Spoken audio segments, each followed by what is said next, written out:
What's up everyone, how are you all? Today we are back with another blazing Naruto story. What if Naruto fell in love with his Genjutsu master and she got pregnant? If you enjoy then please like, share and do comments. And also check the description box to Roignal, creator of this beautiful creation. After the battle with Pain, Naruto successfully managed to convince Nagato that true peace can be achieved. Following that, he resurrected everyone he killed during the assault on Konohagakure via Rinne Tensei technique. Then, Kakashi found him and carried him to where the village was. A whole crowd of people were waiting to cheer him on and his friends then threw him in the air repeatedly. However, Naruto requested he be put down, as there was someone he really wanted to see. But when he looked in the crowd, she wasn't there, Hyuga Hinata. This worried him a bit. He knew she was still alive to his heart's relief, but wasn't sure if she was okay. A few hours later, the celebration of Naruto's victory had calmed down a bit, but he wasn't done for the day yet. He needed to find Hinata and so went to the Hyuga compound's tent replacement site. Once he arrived there, he was immediately stopped by some Hyuga guards violently. Hey, I come in peace. Dat Bayo. Naruto flailed. One of the guards pushed him back. Get out of here, you urchin. Naruto was getting frustrated. Come on. I just want to see Hinata, I'm her friend, he reasoned. The other guard pressured Naruto again, as if we'd let filth like you near someone like Hinata-sama. They shot at him. Naruto was getting mad. I just want to know if she is alright and thank her, okay. What's so dirty about that? He questioned. The guards lightened up. If her well-being is your concern then yes, she is fine, but unstable no thanks to you, they told him. Naruto was worried. He asked, wait. What do you mean she is fine, but unstable? What happened? He demanded. The guard was about to palm strike him until a childish voice sounded with a demanding tone. Enough, branch members. This man is a good friend of my sister, I'm sure she'd be happy to see him. So, let him in or else. Hanabi ordered. The guards complied in fear of having their seals activated. Naruto sighed in relief and walked in whilst poking his tongue out at the guards. Surprisingly, he saw Hanabi do the same to them. Hey, thanks little girl. I really appreciate what you did for me back, Naruto tried to thank, but Hanabi cut her off. My name is Hyuga Hanabi, Hinata's younger sister. What I did back there wasn't for you, but for my sister. I don't know why she likes you so much, Hanabi muttered at the end, but Naruto caught it and blushed as he remembered Hinata's confession. He didn't know how to respond to that. He never thought someone like Hinata would even look his way, and she always looked so happy with Shino and Kiba that he thought she liked one of them. Well, I guess I'll have to find that out myself. I don't know why she likes me because I'm not really that much. But hey, that's why she is the best. She finds every good thing even in the worst of people. Naruto exclaimed. Hanabi was surprised. This dense idiot is more than I thought. I thought he never paid attention to my sister, but that fact he pretty much said she is understanding and caring is quite something coming from him, Hanabi mused. By the way, what has happened with Hinata? I know she's fine, but she's not fine at the same time. What happened? Naruto asked. Hanabi took a sad look. My sister is physically, perfectly fine, except the elders now believe she is to be put in the branch house. She tried to finish but Naruto blew up. What? Why? She is an amazing person, so why would they cast her aside like that? Didn't they see how she almost kicked Pain's ass out there? Naruto argued, but Hanabi looked at him sternly. Let me finish. Anyway, they are impressed with her abilities. However, they never liked her to begin with. They found a good excuse to brand her now. Hanabi paused. Naruto awaited her answer. She can't bear children anymore. Hanabi ended solemnly. Naruto took a dark look. Why? Naruto asked. Hanabi looked at him as if he was stupid, which he was. That blow she took from Pain pierced her womb, where the girl keeps the baby. But now that it's damaged, she can't hold a baby in her belly now. Hanabi informed him with a blush on her face. Naruto understood, then he asked where she was and Hanabi took him to see her. At Hinata's tent. Hinata was in her bed crying since the doctors had informed her that she could no longer have children. This meant that Hinata could no longer be heiress, she would be condemned to the branch house. She couldn't have a family with Naruto. She would never be able to fulfill her ambition. However, she was knocked out of her crying fit and was pleasantly surprised to see Naruto. Naruto-kun, what brings you here? Hinata asked in disbelief that he would visit her so soon. Naruto grinned. I came to see you. You know, everybody wants to meet their hero. It's everyone's dream, Tibeo, he reasoned. Hinata giggled at how he put it and blushed that he called her his hero, especially the dream part. Naruto's face then took a serious look. So, Hinata, I heard what was wrong with you, he said. Hinata made him stop as she once again resumed tearing her eyes out. Naruto never had someone to comfort him before, but he did remember what Iruka did for him, so he started off gently giving her a pat on the back and all. Once she calmed down a bit, he resumed, This is going to sound crazy, but I can help you have kids again, he excitedly exclaimed. This, however, was taken the wrong way by both Hinata and the guards outside, who immediately turned hostile. Hinata was blushing a new shade of red. Hanabi was slyly smirking how funny Naruto can be. Naruto saw Hinata's blush and corrected himself, I can help you heal that part that holds the baby so you can have kids again. Datbeo, he quickly said, calming everyone down. Hanabi was laughing on the floor though. Hearing this, Hiyashi made his presence known.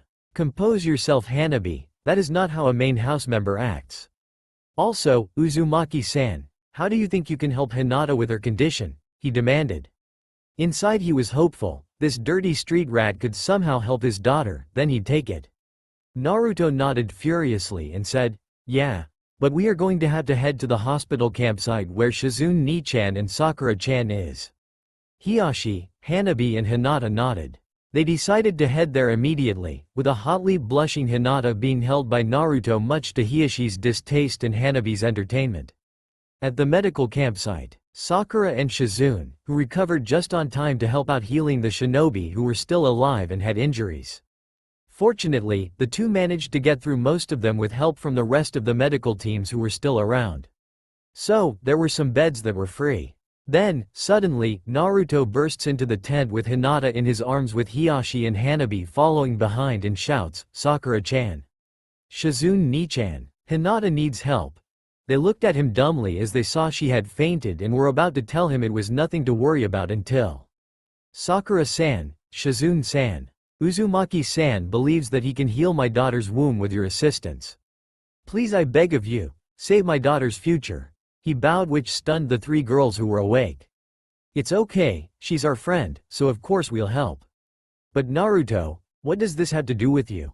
Sakura asked. No time to explain, just take some of my blood and give it to her somehow. Naruto told them. They looked at him strangely but prepared the equipment that survived and got some of his blood. After an hour or two, Sakura and Shizune successfully made a serum made from Naruto blood samples and told Hinata that they inject this directly into her womb. Hinata agreed. They slowly and gently jabbed the needle deep enough until they found her womb. Hinata felt a stinging pain but bared with it until they finished injecting her womb with the serum. After the process was done, Sakura got an X-ray machine to play the results of what was happening to Naruto, Hinata, Hiyashi and Hanabi, whilst Shizune decided to examine Naruto's blood samples a bit more. At first, nothing happened for about a minute, then they caught sight of the cut on Hinata's womb mending together at an impossible rate. This shocked everyone except Naruto, who was just bouncing in his chair enthusiastically. Hell yeah, it worked. Datbeo. Naruto exclaimed and hugged Hinata whilst congratulating her on the recovery. Sakura was flabbergasted that Naruto's idea worked much like Hanabi, but Hiyashi narrowed his eyebrows and asked, Uzumaki, how did your blood do that? Okay, he demanded.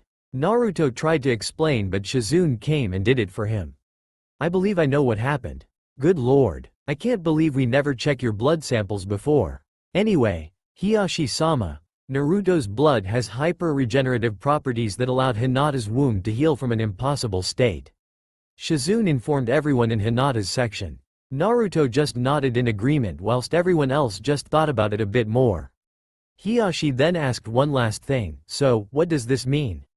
Does he? He tried to ask but Shizune answered his question. Yes, indeed, Naruto has a bloodline. He can regenerate from any injury except fatal blows to his head or heart. He can ward off diseases since his body will always make an antidote for it, and unbelievably, he can regenerate missing body parts, like a limb or an eyeball given if he channels his chakra there. Shizune informed everyone of the revelation and they were wide-eyed except Naruto, who sheepishly scratched the back of his head. Hiyashi didn't show it, but he was shocked at this revelation and decided to discuss this with the elders later. I see, thank you Uzumaki-san, Shizune-san and Sakura-san for helping my daughter regain the ability to have children. Now, we'll take our leave, Hiyashi said, prompting Hanabi and Hinata to follow along, but Hinata turned around. Thank you, Naruto-kun. Hinata thanked him. Naruto waved her off and told her, no sweat. But I should be thanking you, in fact everyone should. If you didn't save me, then the whole village would be gone. So, you're the real hero. Naruto exclaimed. Everyone in the tent who were awake cheered on and agreed with Naruto, making Hinata blush at the attention, and she rushed out after her family. Once the cheering was done, Naruto spent time talking with Sakura about what's going on and how the repairs were going. Then, Naruto decided to go and help Yamato with rebuilding the village. Back at the Hyuga compound, Hiyashi made it back to the compound that still stood, then dismissed Hanabi and ordered Hinata to get ready for a meeting with the Hyuga elders. Once Hiyashi had everything prepared, the elders impatiently awaiting his announcement, Hinata arrived and sat in the middle as told by her father in a formal kimono. Hiyashi began his speech, please forgive my sudden request for a formal meeting. But earlier today, we have made a discovery that may benefit our clan in the future and some fortunate news for my eldest daughter. The elders began to talk amongst themselves and one of them talked out of order. Lord Hiyashi, regarding your daughter, she cannot bear any future heir, so she cannot lead the clan and must be branded with the seal. An elder stated, but Hiyashi smirked and reassured them. That is what I'm here to tell you. That Hinata can now bear children once more, he exclaimed. The whole elder council was in shock and disbelief and demanding how that was possible. Hiyashi told them, silence. What I'm here to say is that my eldest daughter, Hinata, has made an excellent choice in a husband, he said, making Hinata pale. The elders asked, who is this man you find worthy? Hiyashi then announced, I'm talking about the hero of Konoha, Uzumaki Naruto. This received mixed feelings. The positive ones coming from the younger members supported this and were happy that Hinata could be with the man of her dreams. The older members were mostly flat out against this, until Hiyashi silenced them for order. Silence. Thank you. Also, he is the one responsible for restoring my eldest's ability to have children once more. He informed them and the whole council was in disbelief. How is that possible? A council member inquired. Hiyashi then smirked. Today, at the medical site, the doctors there informed me after using Uzumaki-san's blood, that it healed my eldest's womb and told me that he has a bloodline that allows him to heal from any injury. One of the elders rebutted that. We are aware of his rate of recovery, but isn't it just his tenant that does that? The elder asked. Hiyashi dismissed that and told him, no. It just speeds up his recovery but doesn't upgrade it. His bloodline, however, allows him to regenerate from every injury, including a loss of limbs and a loss of an organ except the heart. Most of the council was starting to realize what he was getting at. His genes will benefit the clan. How? We, a Dojutsu clan, fear the loss of our eyes the most. However, Uzumaki-san does not have that fear due to the fact his bloodline will just allow him to grow a new set of eyes every time, he stated. The whole council was in shock and excitement, thinking about the benefits of having such an advantage would be. Hinata was blushing as soon as she figured out why her father wanted her there. He soon told her, Hinata, after all these years, I approve of your choice. His genes are exactly what every Dojutsu clan wishes for. Your duty is to seduce Uzumaki Naruto. His perfect healing along with your Byakugan in your child will have the greatest potential ever seen in the Hyuga clan, he told her. Hinata blushed at the order, but was disgusted that they saw Naruto and her as breeding stock. But she couldn't decline. Not only was she finally allowed to pursue a relationship with Naruto, also she couldn't take back her confession to him. She agreed as formally as possible and had dismissed her to her quarters. The rest of the council remained pondering what they should do now. What can we do to make the Uzumaki join our clan? A younger main council member asked. Another younger member said, I heard their friends have been trying to get them together, so maybe we can help them? But an older main house member dismissed the idea. No. It's tempting, but the Uzumaki is a danger to the control the main house has over the branch house. We must find another way, he said.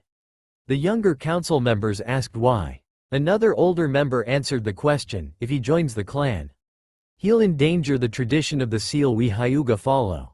A younger member asked in curiosity, "How so?" No one said anything. The older council members stared at the one who almost let their secret slip. Everyone just resumed with the vote. But the majority stayed firm to supporting the relationship, whilst the older members plotted a way about how to prevent his induction into the clan. With Hinata. Hinata was dressed in her usual attire. Her face was red and steaming. The order that her father, Hiyashi, had given her kept ringing in her head. "I can't believe it. Father wants me to pursue a relationship with Naruto-kun. After all these years, they finally approve of him," Hinata was thinking, but then she saddened a bit. "But, they only see he and I as breeding stock. I don't want us to be labeled as such. I want us to be seen as a couple, or maybe even lovers. Not livestock," she solemnly thought. But she shook her head. "No, I'm going to pursue Naruto as I always have. But in my own way," she resolved herself. Then she went to sleep, dreaming about some disturbing situations of her and Naruto, with her being the victim. Author cringes his face. Why is it the nice ones who are into the kinkiest shit? At Root headquarters, Danzo was in his office, satisfied with the result that had come from invasion.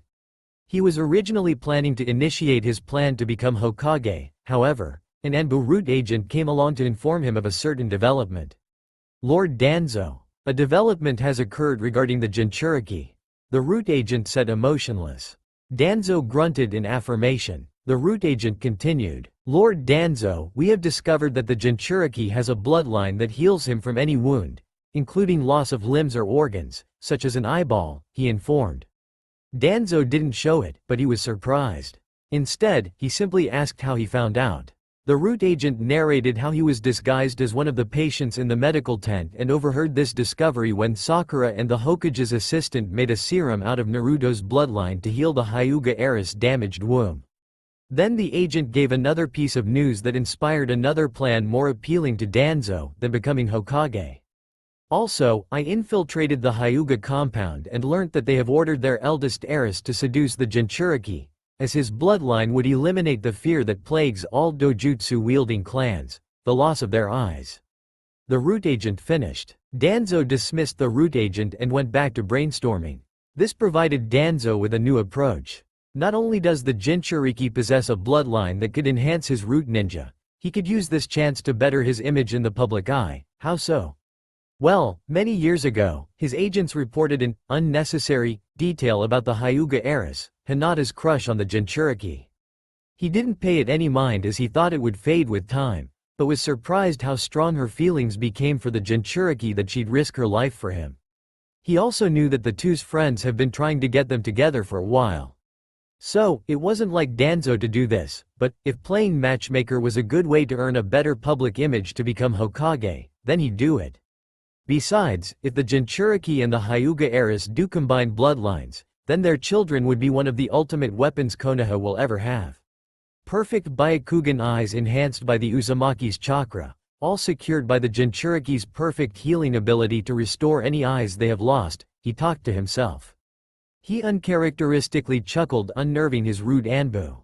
Never had anything been more perfect. The Hyuga heiress was in love with the Jinchuriki, who happens to have the key to their fear of losing their precious Byakugan. Not only that, if he supports a potential relationship between them by offering to help their friends, then the public would have a better opinion of him. Not to mention, if they have children, we can just keep plucking out Byakugan eyes and they would just keep growing them back. Danzo concluded. That is how Danzo decided to play matchmaker for our favorite blonde knucklehead and shy heiress. With Naruto. Naruto was resting in a little makeshift cabin he and some of his friends helped build for him. He was reflecting on the entire day. Naruto recalled the words the Hyuga guards spat at him when they told him they'd never let filth like him near Hinata. Naruto clicked his tongue and muttered, "Even now, those stuck-up assholes won't let me be friends with her, let alone near her," he said, remembering the first time he tried to talk to her. Flashback, first days of the academy. Naruto was walking outside of the academy with his hands in his pockets. He then saw a mop of short, dark indigo hair and a girl dressed in a white kimono. He then noticed her face and spotted two lavender-shaded pearls he found really pretty in a cute face. Wow, pretty, his child's mind thought. He saw that the girl looked at him not with scorn, but rather, longing. as if she wanted to speak to him as much as he did. So, he ran up to the girl who let out a small eep at the action. Naruto gave her a big smile and the girl blushed. Yo, nice to meet you. I'm Uzumaki Naruto, future Hokage. What's your name? He greeted her. The girl meekly said, Hyuga Hinata. It's very nice to meet you, Naruto-san. Naruto smiled at the girl who actually liked to meet him. Maybe I can finally have a friend. A pretty one too, he thought. He decided to compliment Hinata. The way you speak is hard to understand. Naruto began. Hinata looked down in shame. But I like it, it's cute, he said. Hinata was a blushing mess who was stuttering now. You think I'm cute? She asked. Naruto nodded and exclaimed, yeah. Who wouldn't think you're cute? And I can tell you're really nice too, he said. Hinata was speechless. The boy who saved her from some bullies 2 years back had just said he liked her for who she was. For her, this meant everything to her. Naruto then popped the question, hey, do you want to be friends? He surprised her. Hinata had a stunned expression, which Naruto mistook for a weirded out face. Naruto then apologized, that's if you want to. I mean you don't have. But Hinata cut him off. I'd like that very much. She replied. Naruto thought, she didn't even stutter. He was about to say alright until a tall man came and grabbed Hinata. Lady Hinata, what are you doing with this boy? You can associate with much better. Hyuga Ko told her. Hinata wanted to protest but couldn't say anything. Naruto however, did it for her. Oi, what do you mean? I just asked her if she wanted to be my friend. Naruto yelled. Ko just glared at him and said words that cut into his heart, leaving a scar that would remain with Naruto for the rest of his life. Lady Hinata is too good for your existence. You are just an insignificant insect compared to her. Be glad that she would even look at you. Ko spat at him, leaving the little boy stunned. Hinata sent him an apologetic look hoping to tell him that she wanted to be his friend. Naruto caught it and gave her small smile before running off into the woods to let out his tears. Stupid, what was I thinking? There's no way anyone would want to be my friend. Especially someone that pretty, he screamed in his head. Flashback end. Naruto recalled that day clearly. He'd be lying if he said he had gotten over that day, he hadn't. He always wanted to talk to Hinata, but the fear that maybe she didn't want to be his friend kept stinging his heart for some reason. The guard's words about him being not good enough for Hinata just made him want to destroy something. Someone even. However, all that melted away at what Hinata had said to him before she fought pain in such a graceful and, in his opinion, badass way. She loves him. She said that she loves him. He was so happy that someone thought of him in that way. He wanted nothing more than to just hold her forever and ever. But the Hyuga clan didn't really like him for some odd reason he just couldn't figure out. The younger members Naruto could handle, but the elders just ticked him off. They were afraid of him. Not the fox, but him. What for? He wanted to know so badly and he was going to find out. He then forced himself to sleep recalling how he found out about his bloodline. Flashback, during the talk with Minato. After Naruto slugged his father, the fourth Hokage, for sealing the 9 tails in him and having his seal fixed along with a few parting words. Minato asked him, I know what's on your mind Naruto, but don't worry, you can save that girl who loves you. Minato reassured. Naruto's eyes widened and he didn't even blush because the thought of being able to save Hinata was too good to pass up. Really? How? How can I save her? Naruto begged. Minato laughed and said him, do you remember your rapid healing? Naruto nodded. Minato continued. Well, that's a bloodline you inherited from your mother, not due to the 9 tails. Naruto was at a loss for words. He had a bloodline this whole time. Minato then informed him, this is usually kept a secret only disclosed to close relatives or partners.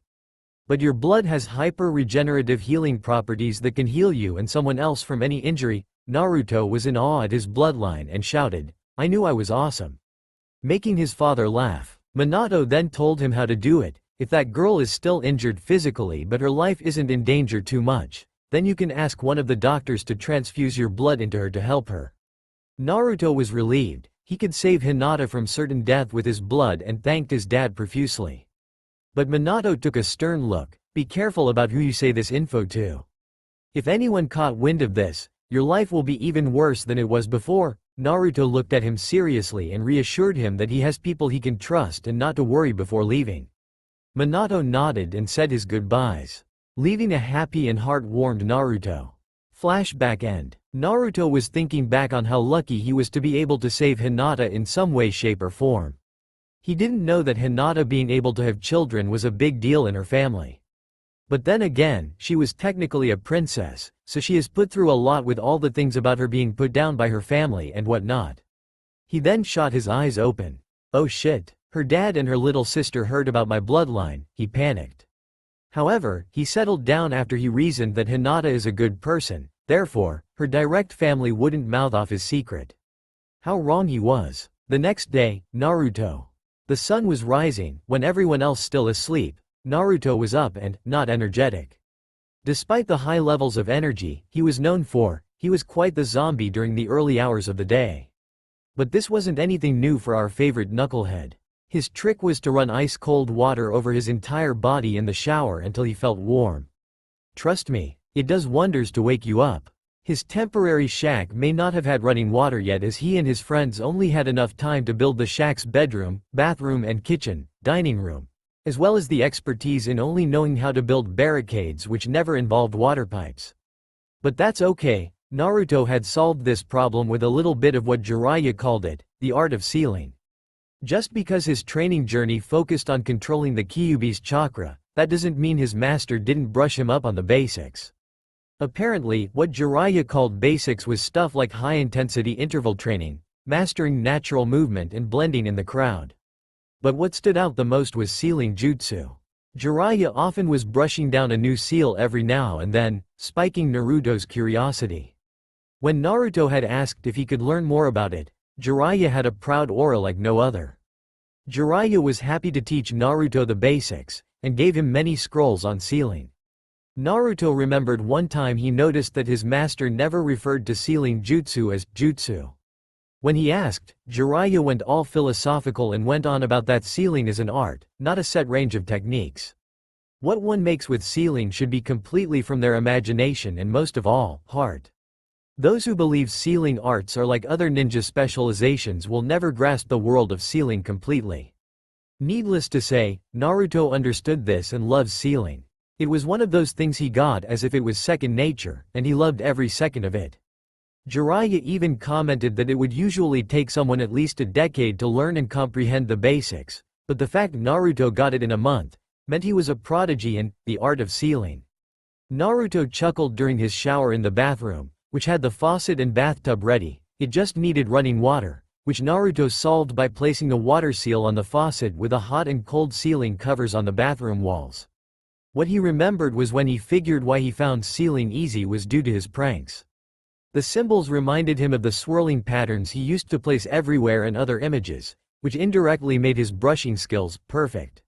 He got so good at sealing arts to the point Jiraiya slowed down his progress in that field and had him train other areas due to Naruto placing prank seals everywhere, especially the one where he made a wild fox turn into a lady, which Jiraiya tried to make out with, only to see that the seal expired and the lady that he was groping was actually a male fox's, you know. Naruto turned off his shower and got himself dried up. The longer he took in the shower, the more he'd end up thinking about his godfather.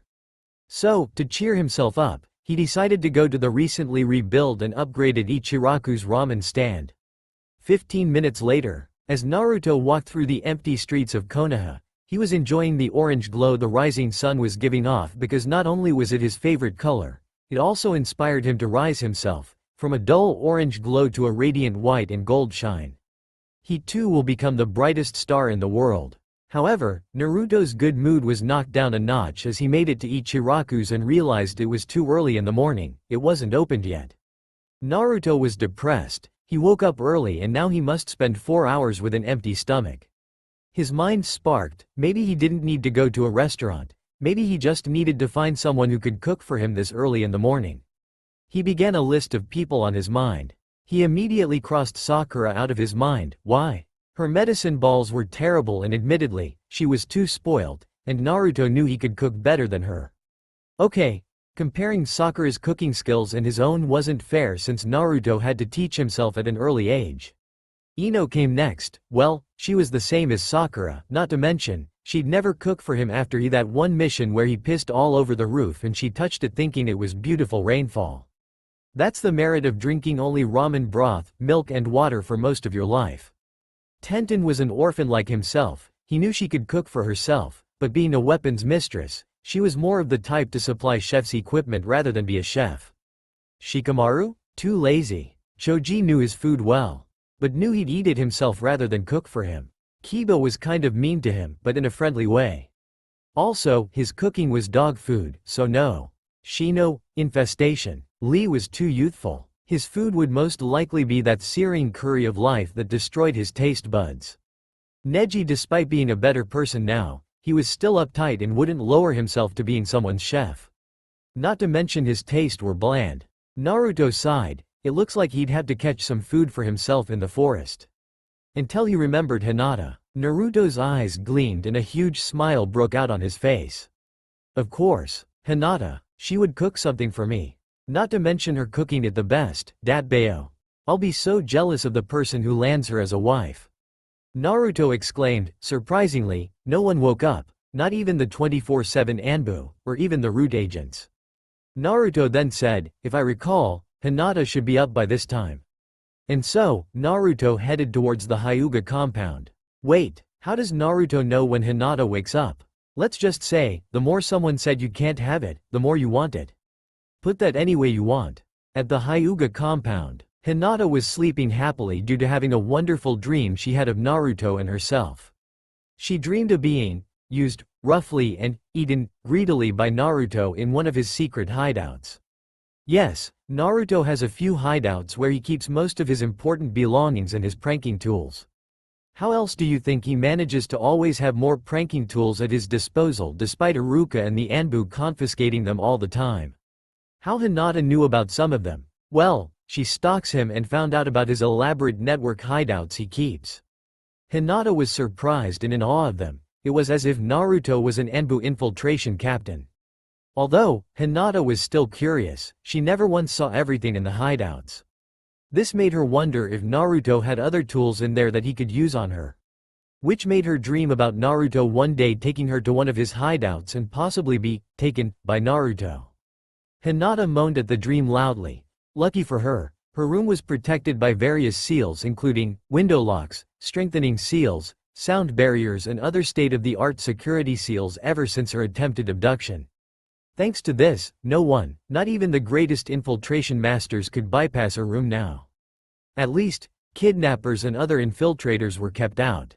A certain knucklehead, however, could always get to where he wanted. Hinata, during one of her sleepy days moments, opened her eyes to see the man of her dreams smiling at her. Thinking this was a dream, she just smiled lewdly at him, shifting a bit to make her blanket come off her sleeping form, and she rolled over a bit, showing her back to Dream Naruto. When Dream Naruto didn't take advantage of the opportunity, she wondered why was that. Then her face took a red hue and she became extremely embarrassed. The only conclusion she came to was that the real Naruto was in her room and she just showed her body to him like a slut. She rolled back to look at Naruto, who had his eyes closed, with a hint of red on his cheeks, and was scratching his head. With Naruto, a few minutes before barging in Hinata's room, Naruto had finally arrived at the Hyuga compound. Right now, he had a good view of the entire compound and noted how most of the compound was still intact. Only the buildings that Neji and all the other branch members stayed were damaged. Since the compound was on the edge of the village, it wasn't damaged by Diva Pain's almighty push, but rather the debris that came their way.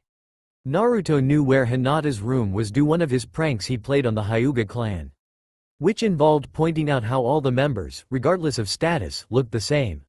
He remembered how he had placed mirror walls and floors all over the compound, which lead to all the clan members bumping into each other due to mistaking each other's reflection for their own.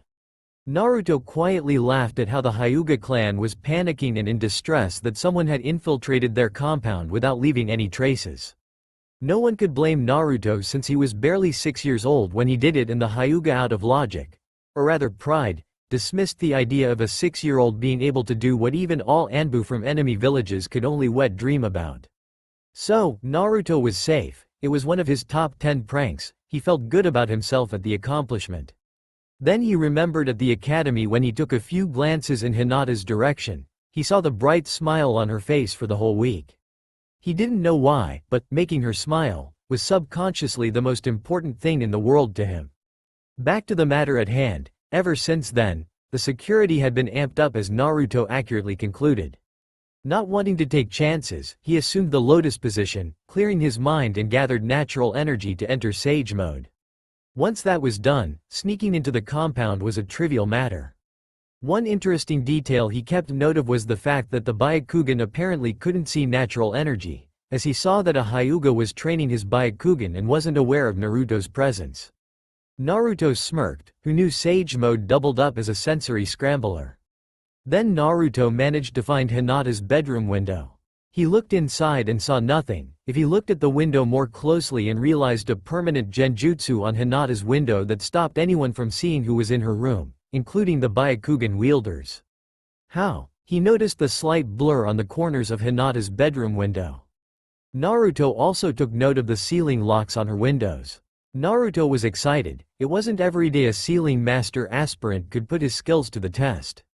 He analyzed the locks placed on her window and found that it wasn't just a lock. The glass was reinforced by the chakra refinement of a strengthening seal, and there was even an alarm seal that set off if someone tried to break in. Naruto grinned. "This will be a breeze, Tibeo," he exclaimed quietly. He got to work on a makeshift counter seal for the lock seal. Then he spent no more than 5 minutes figuring out how the alarm seal works before turning it off, in his words. In reality, Naruto completely rendered it worthless, similar to how water quenches fire. Naruto's little hacking adventure was a success, and he simply opened the window before hopping in. He looked up and saw Hinata sleeping peacefully. Naruto quietly got closer and examined her angelic face more closely, realizing how beautiful she was. It was already hard enough to comprehend how super cute and adorable she was back during the academy and genin days. Now she was an otherworldly angel in his heart. He inwardly sighed. Could you be any more out of reach than you already are? He wondered. Then he heard the angelic and seemingly innocent teen girl giggle perversely, not too unlike his deceased master, Jiraiya. Naruto was flabbergasted at this discovery, but couldn't help but feel excited. Hinata then moaned out a few words. "Oh, please, right there, faster, harder," she moaned. Naruto blushed hotly, and his hormones were working now. So far, he managed to keep himself in check. Hearing this beautiful woman moan was bad enough, but saying those things in a heated, yet silky smooth voice was inspiring to one's determination. Then he saw that Hinata's eyes had opened, but were still in a state of sleep. She smiled seductively at him, making his mind and hormones go into overdrive. It got even worse when she shifted her body to make her blanket slide down to her knees, revealing what was underneath. Hinata then had the audacity to roll her back to him, making Naruto examine the creamy nape of her neck, her flawless back, and her big, round, bubble butt. If Naruto thought he had an erection 3 minutes ago, nah. He was now using chakra-enhanced strength to push his other tailed beast down. As soon as he managed to suppress his beast, like he did with the Kyuubi, he looked back at Hinata and saw that she was releasing steam.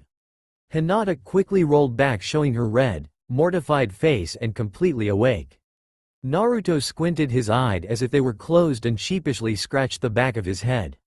A bit embarrassed himself. Before he could say anything, Hinata let out a loud scream, making Naruto comically get blown back. He remembered her window being opened. He quickly closed it and substituted himself with something in her closet, which happened to be a straw bowl full of red threads and an old torn red scarf. An overprotective Hyuga, named Neji, came into the room.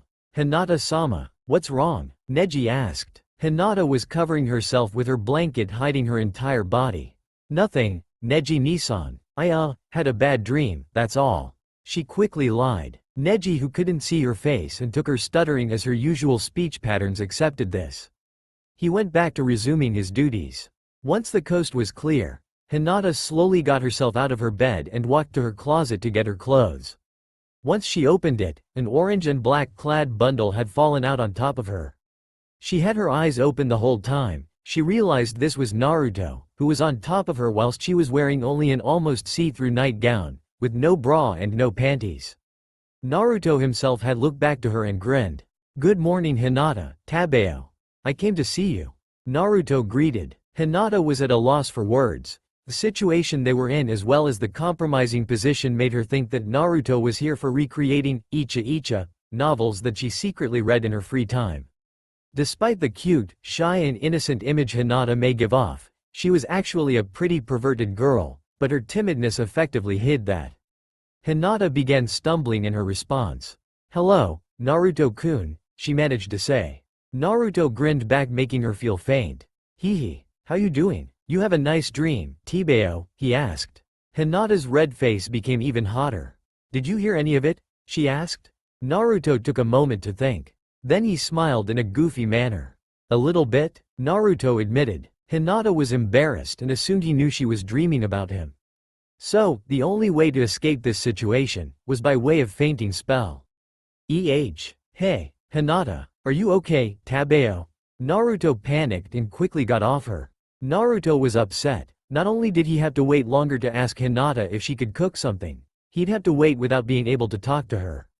Then Naruto looked over Hinata's nightgown-clad figure once more. Maybe talking to her wasn't what he wanted. Maybe he could instead get a little curious. Naruto smacked his face with his hands. "No, what are you thinking? You can't do that to someone as sweet Hinata, Tibeo." Naruto scolded himself. He felt disgusted with himself. To think of someone he respects a lot in such a manner made him lose faith in himself.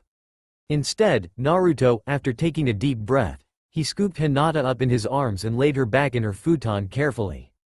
Then he put her blanket over her just so she wasn't cold. In reality, it was to stop more dirty thoughts from popping up in his head. Naruto decided to wait until she woke up, and whilst he did, he jumped onto the ceiling to train his chakra control by standing upside down. It was also to make sure the blood in his beast was going to his head instead. An hour later, as Naruto was training his chakra control, he simultaneously began gathering natural energy to improve his Sage Mode time. But he always let it go once he enters it, just so he can do it again. However, he stopped once he heard Hinata shuffle and quickly leapt down by her side. When Hinata came along, she immediately took a slight red hue and looked straight at Naruto, who was smiling with genuine care towards her. She didn't know how to respond. She has never seen him smile like that to anyone, not even Sakura, or Sasuke for that matter. She always thought of Naruto to be a brash, loud, hyperactive and confident boy, yet kind, caring and considerate in rather strange yet endearing ways. But after seeing this smile, she realized there is a whole lot more to Naruto than he was willing to show to others. She was knocked out of her admiration when Naruto asked her, "Hey Hinata, so now that you're awake, can I ask for a favor from you?" Naruto asked, scratching his whiskered cheek, embarrassed. Hinata was caught off guard by this timid nature Naruto gave off, but she replied, "Okay, what do you want to ask of me?" Hinata asked with a rapidly darkening shade of red, beginning to think of lewder thoughts. Naruto blushed a bit and hesitantly asked, "Well, I kind of woke up too early and Ichiraku's isn't open," he began. Hinata listened to every word and became confused. But Naruto washed her confusion away. "So, I thought of all our friends who'd be willing to cook for me, and I choose you, Tibeo," Naruto said. Hinata was blushing about cooking for Naruto, but had to ask. "Why me?" she asked. Naruto, however, took this the wrong way and unnecessarily tried to make unneeded amends. "Only if you want to. I don't mind starving for a few hours since I've went days even food before, Databeo." "Haha," Naruto said in his usual cheery voice. But if one listened closely, you can hear the pain in his laughter and the sad truth behind those words. Hinata, despite knowing that Naruto had a horrific childhood, she never realized what it may have done to him emotionally. Hinata reassured him, "No, it's okay. I'd be happy to see cook for you." Naruto's face was one of shock and joy. He grinned in excitement and began to show his gratitude. "Really? Thanks a bunch, Hinata. I can't wait to try out your food again, Tibeo." Naruto cheered. How the hell did Neji not come to check yet? Oh right. Naruto closed the window and left the sound barrier on it active. Hinata nodded a bit and began to shuffle uncomfortably before asking, Naruto-kun, can you please look out the window?" Naruto tilted his head and asked, "Why's that?" Hinata then told him, "I need to change into something more comfortable," Hinata told him. Naruto blushed at the fresh memory of Hinata's thin nightgown and complied. Hinata then quickly went to her closet and picked out her usual outfit consisting of a baggy lavender and purple jacket along with blue pants. Naruto, who thought the time girls get changed was the same as how long a guy takes. He turned around to see a pleasant surprise. Hinata had her pants and jacket on, partly. Her was slipping off a bit, revealing her mesh ninja short, and her jacket unzipped to show him that she doesn't wear a bra, but rather a crop top with a mesh shirt underneath. Naruto, before he got caught, he turned back to face the window. He berated himself. Damn it, why am I thinking of her like this? It's normal to think things like this about Sakura and Ino because they dress to impress and want guys to think of them that way. But this is Hinata, someone I should be respecting as a person, an amazing kunoichi. Not a girly girl, Naruto thought. Hinata finished putting on her clothes and said, "You can look now," she said quietly, unaware of Naruto's unintentional peeping. Naruto turned around relieved that Hinata was dressed up in her normal fashion. Hinata told him to wait in her room whilst she goes to prepare something to eat for them both. Naruto agreed, despite being dense about girls and aspects of love. He at least knew how to be civil and why things were done. With Hinata, once Hinata got to the kitchen, she tied her hair up and wore an apron. She got to thinking about what she should make for Naruto. She thought about ramen, but the stock would take a little too long. So she opted for a rather big Western-style breakfast consisting of fluffy scrambled eggs, bacon, beef sausages and some toast. To add a little bit more variety, she also made some special salads with her own mix of spices, some egg rolls for that extra protein boost, rice balls as there was some left over, and to top it off, homemade orange juice. Proud of her work, she carried it back to her room hoping Naruto would enjoy her cooking. Back to Hinata's bedroom. Naruto was waiting, surprisingly patient. How he managed to do that was via sage meditation. He didn't know why he never considered staying still before, as he found meditation to be quite relaxing and neat. He found that he could think of what he wanted, whenever he wanted to. It greatly helped with training as it was a great way to relieve frustration. Then he caught the scent of something good. He opened his eyes and started drooling at the buffet Hinata had made. "Wow, you made all this yourself?" Naruto asked in disbelief. Hinata blushed. "Yeah, I hope you enjoy, please dig in," she told him. Naruto happily complied. Not wanting this moment to go away, he slowly brought a spoonful of eggs to his mouth. His eyes went wide for a second, making Hinata feel ashamed of herself, thinking Naruto didn't like it until. "No way, this can't be real. How can eggs taste this good, Tibeo? How do you do it, Hinata?" Naruto asked. Hinata was happy and smiled warmly at Naruto. "Teehee, I don't know, I just cook it normally," Hinata told him. Naruto's eyes had stars in them and he dug into breakfast a bit more. "This cannot have been cooked normally. This is way better than Ichiraku's, Tibeo," Naruto complimented. Hinata blushed and was surprised. She had to ask, "You really think it's better than Ichiraku's, Naruto-kun?" she asked, poking her fingers together. Naruto nodded like mad. "Heck yeah, your food is the best. And you being really nice and kind, you'd be the greatest wife someone can have, Tibeo. I'll be jealous of the guy who marries you." "Hehe," Naruto complimented. Hinata took a bright red skin tone. "Thank you, Naruto-kun. But my cooking isn't that good," Hinata modestly replied. Naruto shook his head. "Come on, Hinata, stop downplaying yourself. If you don't believe me about how good you really are, then try it out yourself, then you'll see what I mean, Tibeo," Naruto insisted whilst handing out a spoonful of scrambled eggs towards Hinata, suggesting he'd feed her. Hinata looked in surprise and hesitantly complied. Once she ate it, her eyes shot wide open. Naruto was right, it was good, but how? She often cooked for herself, so why did just ordinary scrambled eggs she made herself taste so good? "You're right, Naruto-kun.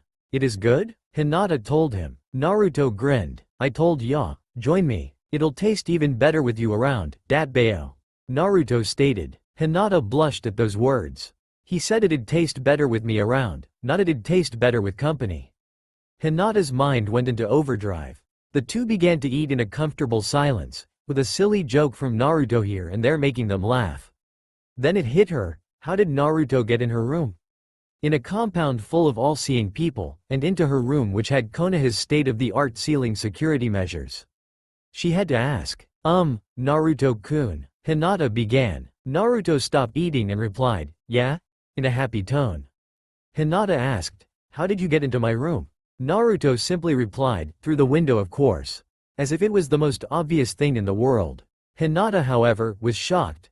Naruto came in through the window, which had the most security seals on it. If he just opened it, then the alarm would have called intruders. How did you open my window? Hinata asked, eager to know. Why? Either Naruto was that sneaky or her seals were faulty. Naruto grinned and began to tell her about his little hacking adventure. Well, you see, I saw that there were some seals on your windows and that one of them would have sent some sort of signal if I tried to open it. So, I turned it off, Datbeo. Naruto replied as if what he did was something everyone does. Hinata, however, almost had her eyes pop out of her sockets. Naruto had managed to do what most foreign enemy ninja would dream of as if it was nothing, disabling the Fire Country's best sealing clans and specialists' work, a feat only done by Jiraiya, Namikaze Minato and a certain redhead that her late mother once told her about. Hinata congratulated him. However, Naruto modestly shrugged it off as if it was something everyone could do. Hinata smiled. That's just like you, Naruto-kun, always giving credit to others before yourself. She thought. Whilst they were eating, Neji happened to be walking by at a particular moment and overheard one of their conversations when he opened Hinata's bedroom door slightly. He heard Naruto in her room, setting off his overprotective mode for his cousin. But what came next made him rage. Naruto said, "Hey Hinata, try this juicy sausage." "Say ah," he insisted. Hinata resisted and told him, "I can't put that in my mouth, it's too big." At this line, Neji's teeth were cracking. Naruto chuckled, "Oh come on Hinata, just take it in bit by bit, Tebeo." Hinata responded, "Okay." Neji had enough. He slammed the door wide open and made his presence known. Neji yelled, "Uzumaki, how dare you taint Lady Hinata's innocence?" What he saw instead was Naruto holding a rather large breakfast beef sausage in his fingers and was playfully feeding it to Hinata, who had her mouth slightly parted and now sported a red blush. Naruto broke the awkward silence. "Hey Hinata, what does he mean by tainting your innocence? Is that what I'm doing?" he asked, childishly curious. This was too much for Hinata, who didn't just have a red face, but also a nosebleed disguised on her red skin. She fainted from both the embarrassment and blood loss. Naruto panicked, Hinata, are you okay? Neji on the other hand was fuming. Why does this always have to happen when you're around? Neji questioned with his Byakugan on. Naruto felt chills go down his spine. Wait Neji, I didn't do anything, Naruto argued. Neji however got into his Jukin stance and yelled, 8 trigrams, 64 palms, and he attacked Naruto. Arg, Naruto screamed. 10 a.m., a good 2 hours later. Naruto and Hinata finally woke up, as well as the rest of the Hyuga clan who went on with their daily schedules. Hinata was busy tending to Naruto's injuries, then after that berated her cousin, Neji, his misinterpretation of what they were doing. Now Neji-Nisan, what do you have to say to Naruto-kun? She asked rhetorically. Neji sighed and said, I'm very sorry for my actions, Naruto. I promise that it won't happen again. Hinata smiled and Naruto waved it off. It's alright, really. You just wanted to make sure nothing was happening to Hinata and did what you felt was right. So, I'm glad she has a cousin like you to watch her back, Datbeo. Naruto reasoned cheerfully. Neji was caught off guard by this, as well as Hinata. When was Naruto this deep? Neji smirked, thank you. Well then, I best be on my way, my duties call me. Naruto and Hinata nodded at this whilst Neji left. The two turned to each other and began to talk about what they had planned for the day. Naruto went first, so I'm gonna be helping out with the rebuilding. Are you coming too? He asked. Hinata thought about it, but responded with, well, my clan usually has me training at this point, so I may not be able to go, she ended sadly. Naruto understood, but he had to ask. Really? What kind of training? Naruto asked. Hinata replied, Hyuga Taijutsu the Jukin, or most of the time, physical conditioning, but I made my own style, the Yuho, gentle step. Naruto went from respecting Hinata to admiring her. She made her own style of fighting all on her own. Naruto's eyes gleamed in excitement for his friend. Amazing, you made your own style. Boy, you must be hard-working and smart, Tebeo. And they say Neji's a prodigy. Naruto said. Hinata blushed at the heartwarming praise and felt really giddy. Naruto then paused in realization. Wait, Is that lion fist thing a part of your Yuho style, Tibeo? Naruto asked. Hinata nodded and said yes. Naruto was practically bouncing around in excitement, making Hinata giggle at his childish antics. Naruto then pumped his fist in the air and promised to himself and Hinata. Yosh, just like you Hinata, I'm going to make my own style of fighting and make it just as awesome as you, Tibeo, he declared. Hinata smiled brightly and blushed at how he worded his vow. Not as awesome as her style, but awesome like her. Then an idea came to Naruto. Hey, I know, how about you tell your family that you can help out with the repairs and say that it's like training, Tibeo? You'll be carrying a lot of heavy stuff all day, so you'll get stronger and increase your stamina without any chakra involved, Tibeo. Naruto suggested. Hinata was blown away by this idea. She could see the merit in that, but still had the elders to worry about who would rather protect the clan's image than help the village. I'll try Naruto-kun. Please wait at the gates. Hinata told him before going to speak to the elders. Naruto agreed and surprisingly made his way effortlessly to the main entrance. How? Well, he's invaded the Hyuga compound, not once, not twice, but 3 times. The first time was to take their ego down a notch, which was hanging their underwear all over the village, graffiti all over the village saying, "Smells just like a normal person's." Needless to say, it was priceless the reactions this got from the village and the Hyuga. Still, they wouldn't accept the fact a 6-year-old did this, so he got away with it. The second time was when he hungry and decided to sneak into the Hyuga compound again. Whilst he was at it, he thought the place, despite being nice and all, needed more color. So, he painted the walls orange and red, then dyed all their clothes a bright orange. This got the Hyuga wary of the blonde menace, but still couldn't blame him since he didn't even have his chakra unlocked.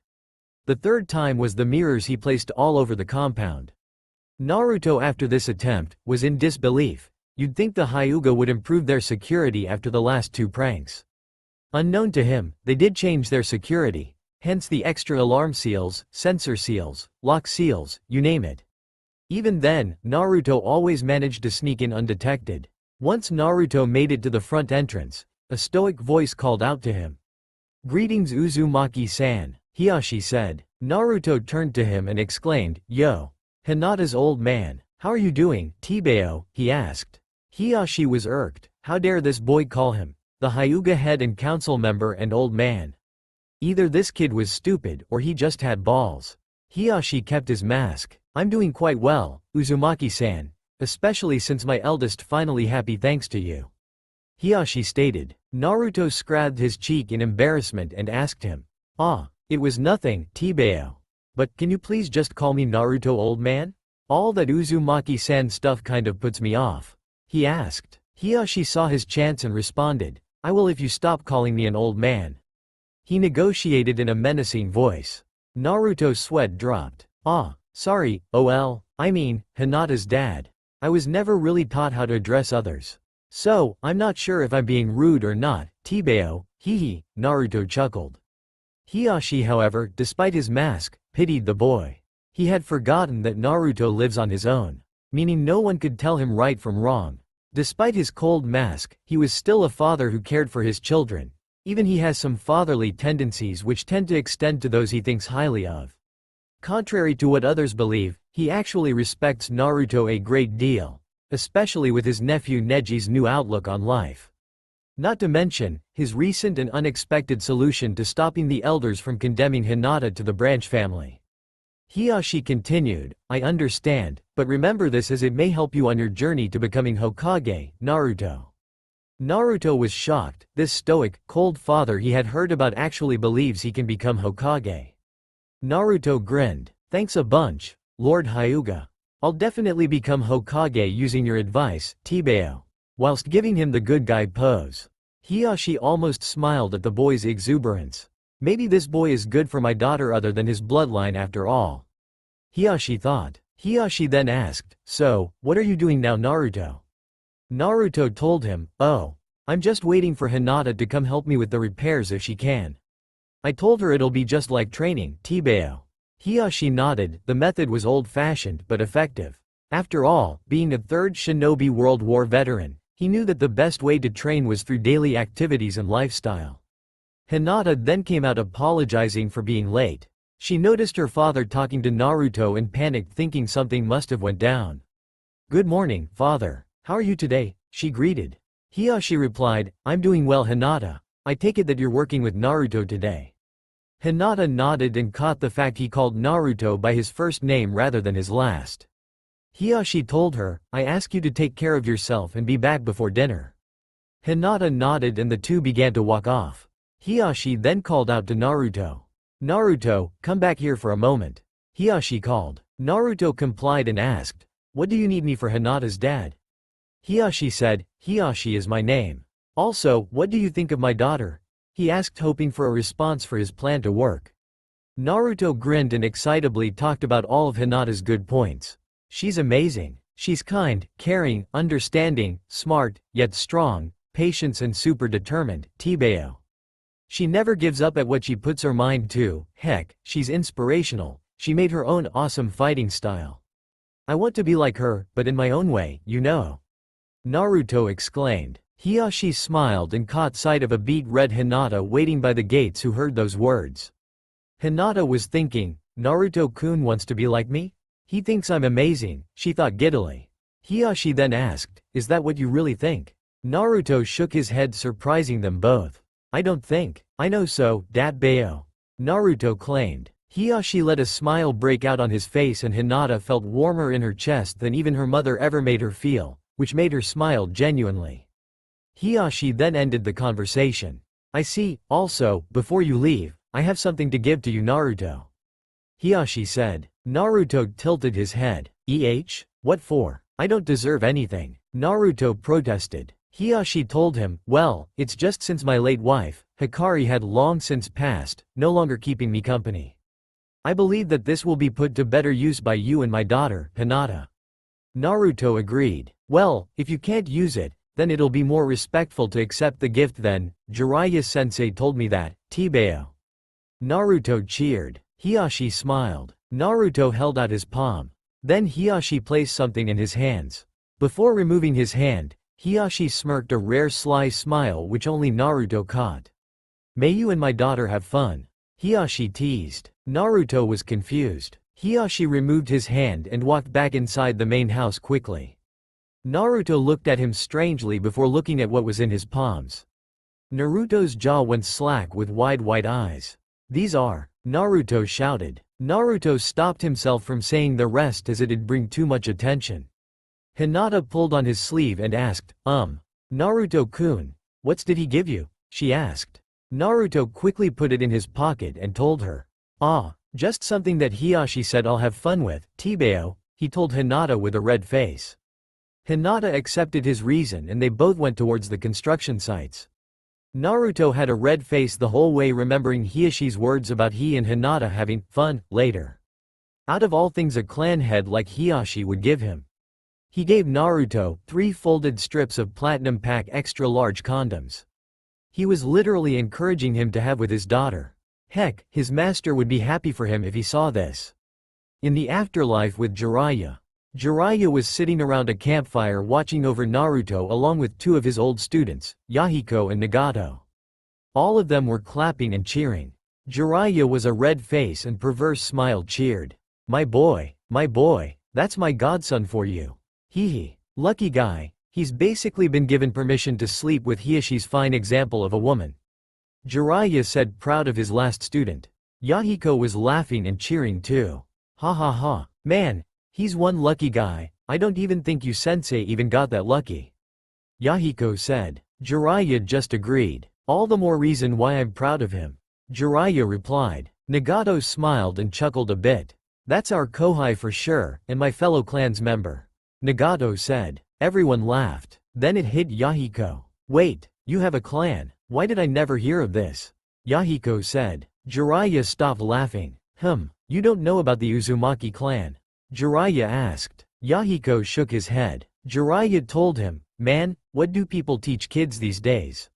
"Well, for starters, the Uzumaki clan ran a country and their own hidden village. The village hidden in the whirling tides, or eddy for short. Their village were known as the Village of Longevity due to the average lifespans of anyone with Uzumaki blood was at least close to 200 years or over." Yahiko's jaw was on the ground. Holy cow, you mean Nagato and Naruto would outlive even the next generation? Yahiko asked. Jiraiya nodded. Yep, not to mention, they stay young for quite a long time. One time I was there for training and studying before it got destroyed. I tried picking one of the girls there. Oh, did I mention that Uzushio was full of beautiful women? All redheads. Everywhere you look, you are guaranteed to spot at least a group of beauties walking by. Ahem. Anyway, I tried to pick up this one gorgeous Uzumaki lady, just my type. However, tell you what she said. I was too young for her. Apparently, that lady I was speaking to was 90 years old. Heck, I thought she was in her mid-20s. Jiraiya exclaimed. Yahiko then asked, wait, does that mean Nagato can also regenerate body puts back like our Kohai, Jr.? Nagato and Jiraiya both said no, much to Yahiko's confusion. Jiraiya being the more knowledgeable one about the Uzumaki clan as he went there to study and train once under their specialization. Began his reason. Well, the Uzumaki clan's bloodline is rather unique if I put it lightly. Sure, all the members regardless of how much Uzumaki blood you have, all inherit the vitality, endurance, chakra reserves and fast healing. But one thing about the Uzumaki is how their life force manifests itself is unique for each individual or family branch. For example, Kushina, Naruto's mother, had it manifest as chakra chains which helped her greatly in her Fuinjutsu. Also, her life force was so great that she could contain the entire 9 tails within herself. Yahiko and Nagato nodded, so far understanding. Well, it seems for my pupil, Naruto, he definitely did awaken a rather rare bloodline even for the Uzumaki. His fast healing, which was abnormal even by their standard, I thought was due to the 9 tails. Since Naruto doesn't have access to its chakra, and he could still regenerate at that rate, it looks like his bloodline is what seems to be the pinnacle of regenerative abilities. Jiraiya paused. Nagato and Yahiko leaned forward. Jiraiya concluded. His life force has manifested as the ability to regenerate perfectly no matter the damage, as long as he isn't killed. As to why Nagato can't do this, it would most likely come down to having a weaker life force. They all agreed. Nagato then said, I see. He'll make the Uzumaki proud. Back with Naruto and Hinata. As Naruto and Hinata were working, they were living things up around the construction site. Naruto with his clones and Hinata were working diligently, but not in a tedious manner. Naruto insisted that they make a game out of this, much to the confusion of Hinata. How does one turn a job into a game? The answer is, Naruto's unorthodox thinking. Naruto made a game of who can make the tallest stack of wooden planks the fastest. Needless to say, Hinata found this to be surprisingly fun. She had always enjoyed things like cleaning, cooking, training and helping others out in whatever way she could. But she could never say that they were fun. Enjoyable and satisfying? Yes. Fun? No. But right now, working with Naruto making a game of Build a Tower was the most exciting and thrilling experience she's ever had in her life. And it didn't end there. When they began to start building some of the houses, Naruto came up with the random idea to add hidden rooms and makeshift cubby houses using spar materials for the kids to play in, much to Hinata's delight. During breaks, he even made a makeshift battlefield for the kids to play in, practicing their future ninja skills. Naruto even joined in and pretended to be Pain. Whilst Hinata was watching, she was more than pleased. She was happy at the sight. Naruto handled kids very well. He even let them play with his kunai and shuriken and taught them the correct way to handle it. Also, his reenactment of the Pain battle was sweet. He made the kids win in rather exaggerated ways, making everyone laugh and cheer. Heck, she even blushed at the scene where he reenacted the part where she came in to rescue him, making rather exaggerated lines about how badass she was. Then back to constructing houses and other buildings. Naruto asked Hinata about the idea of making hidden underground basements just in case the rest of the house burns down. Hinata actually fancied the idea and went along with it. When the mid-afternoon came, Naruto and Hinata were finally done for the day, both sweating and exhausted, both happy. Never in Hinata's life had she ever had that much fun. And that was just simply doing work. She wondered how much more enjoyable it'd be if she trained with Naruto or lived with him. Naruto was thinking the same thing.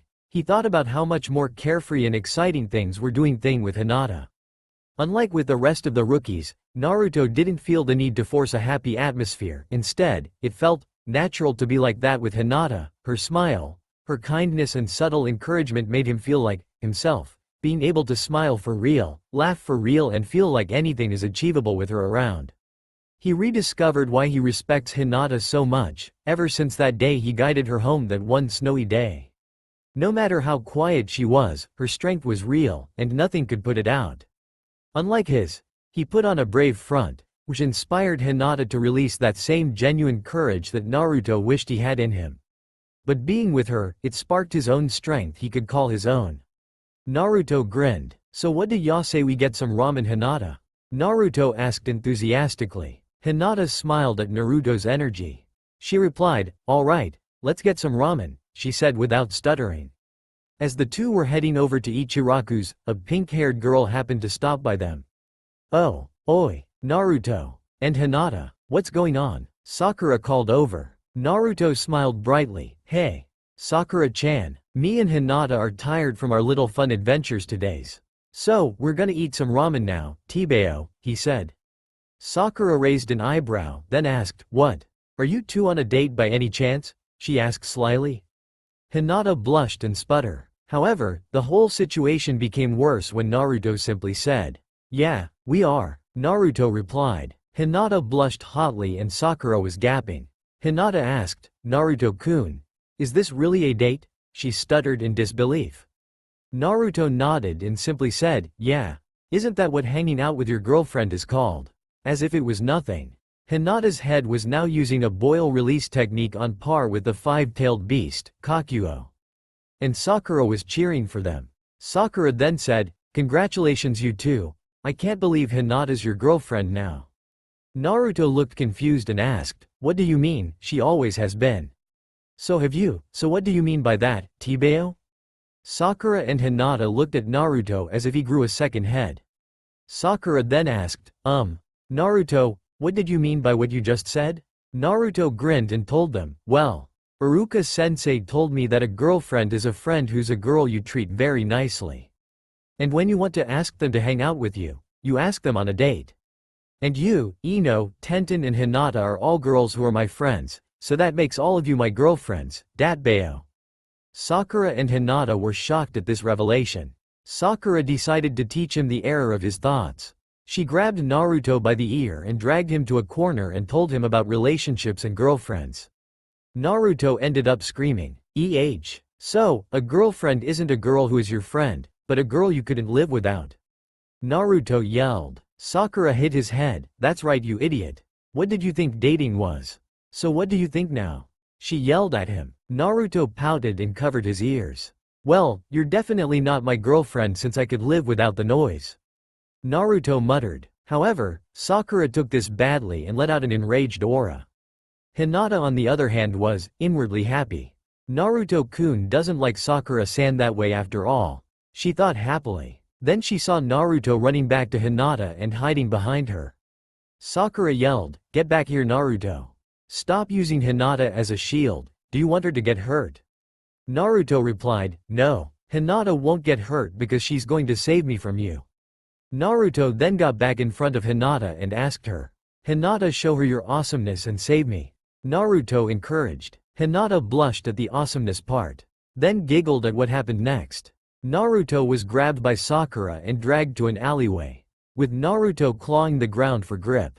"No, please, Hinata, save me, she's stronger than pain. Help, Tibeo," Naruto screamed. Hinata could suppress the laugh that came out, she laughed loudly like never before.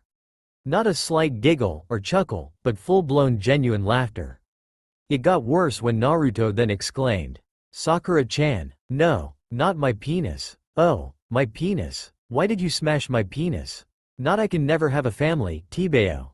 Naruto drastically howled in pain. Sakura retorted, "Oh, man up Naruto. Your bloodline will just make them grow back." Naruto suddenly felt all the pain go away and as if he realized something he said, "Oh yeah, you're right.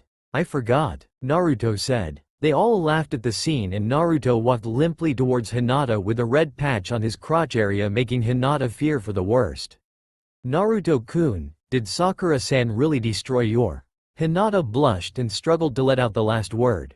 Naruto grinned back. "Yeah, she did, but I can already feel them growing back." So I can still have kids, Datbeo.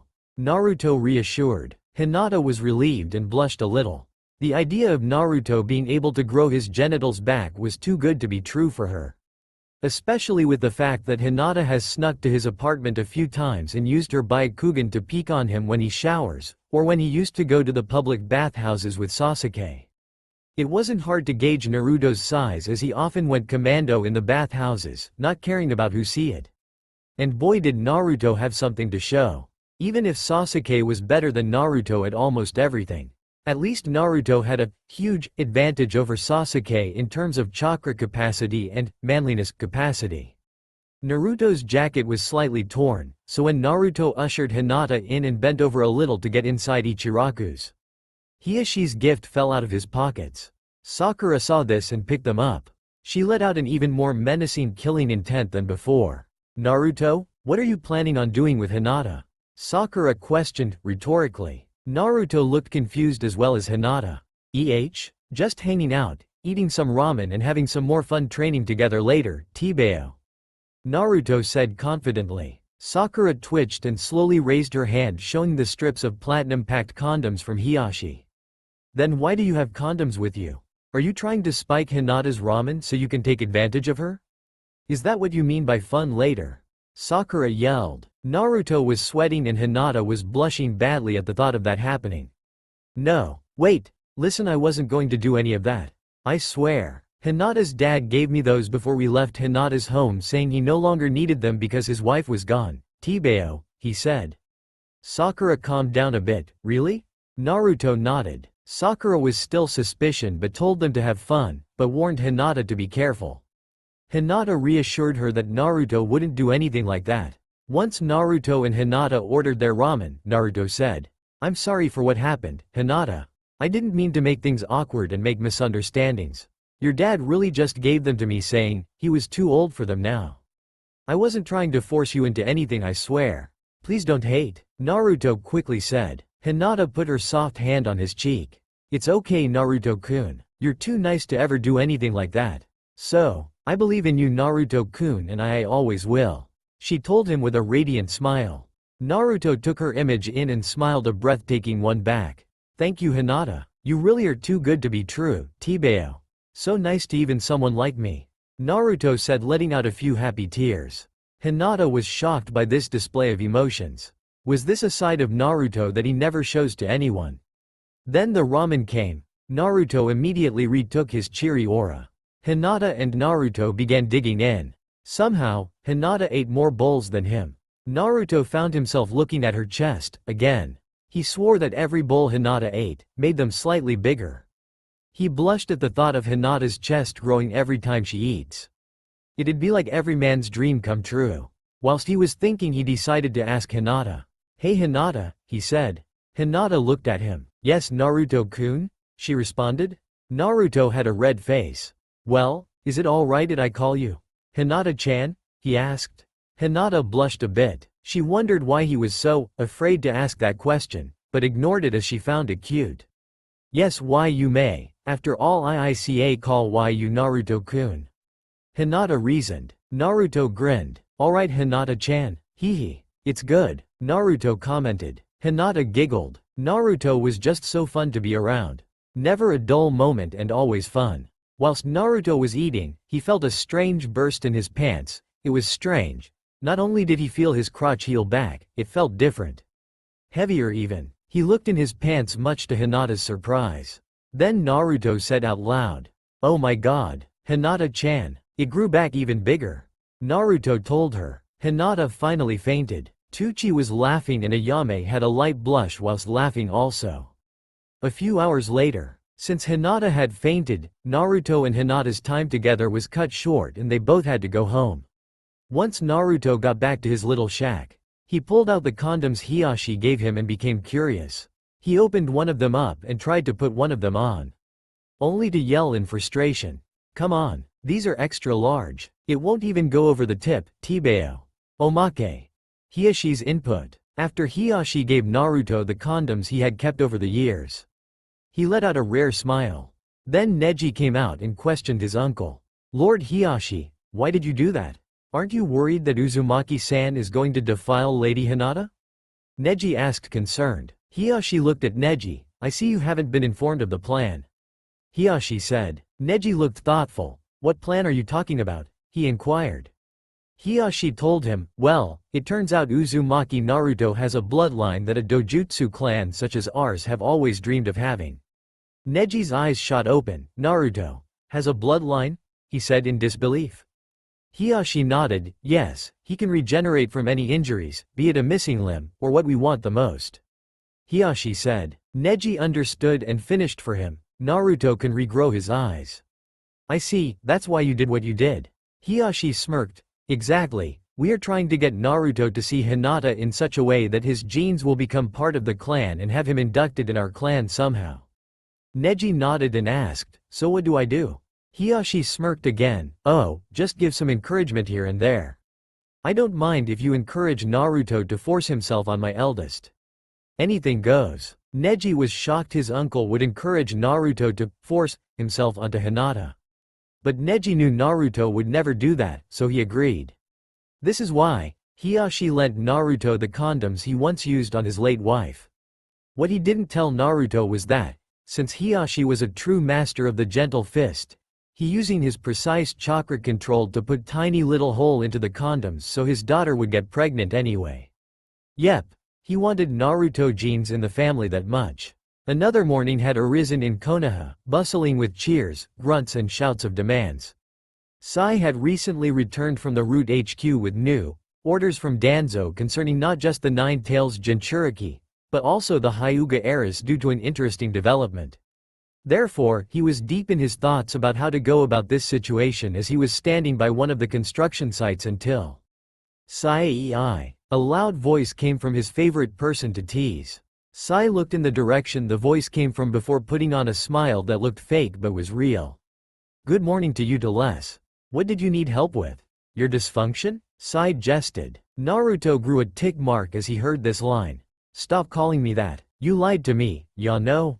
Naruto shouted at the pale teen. Sai tilted his head in confusion. What do you mean I lied? Sai replied. Naruto grew even more agitated as he showed him the condoms that Hiyashi had given him. I tried putting this on and they won't even fit. And these are extra large, ya know. That means I'm not less. Naruto shouted, earning a few weird looks from bystanders, and Sai smiled even more. Sai, being a smart ass, told him.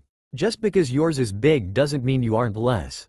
Sai told him, making Naruto frustrated. What's that meant to mean?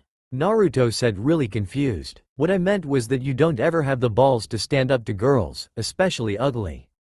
Therefore, you're less. Sai told him with a smile plastered on his face. Naruto nodded in understanding before smiling like an idiot. Well, to be fair, I was less for a few minutes after Sakura-chan punched them off, ya know. Naruto told him. Sai raised an eyebrow. She punched them off? Due to his lack of ability to show emotions, you wouldn't ever guess that he was even more terrified of Sakura now.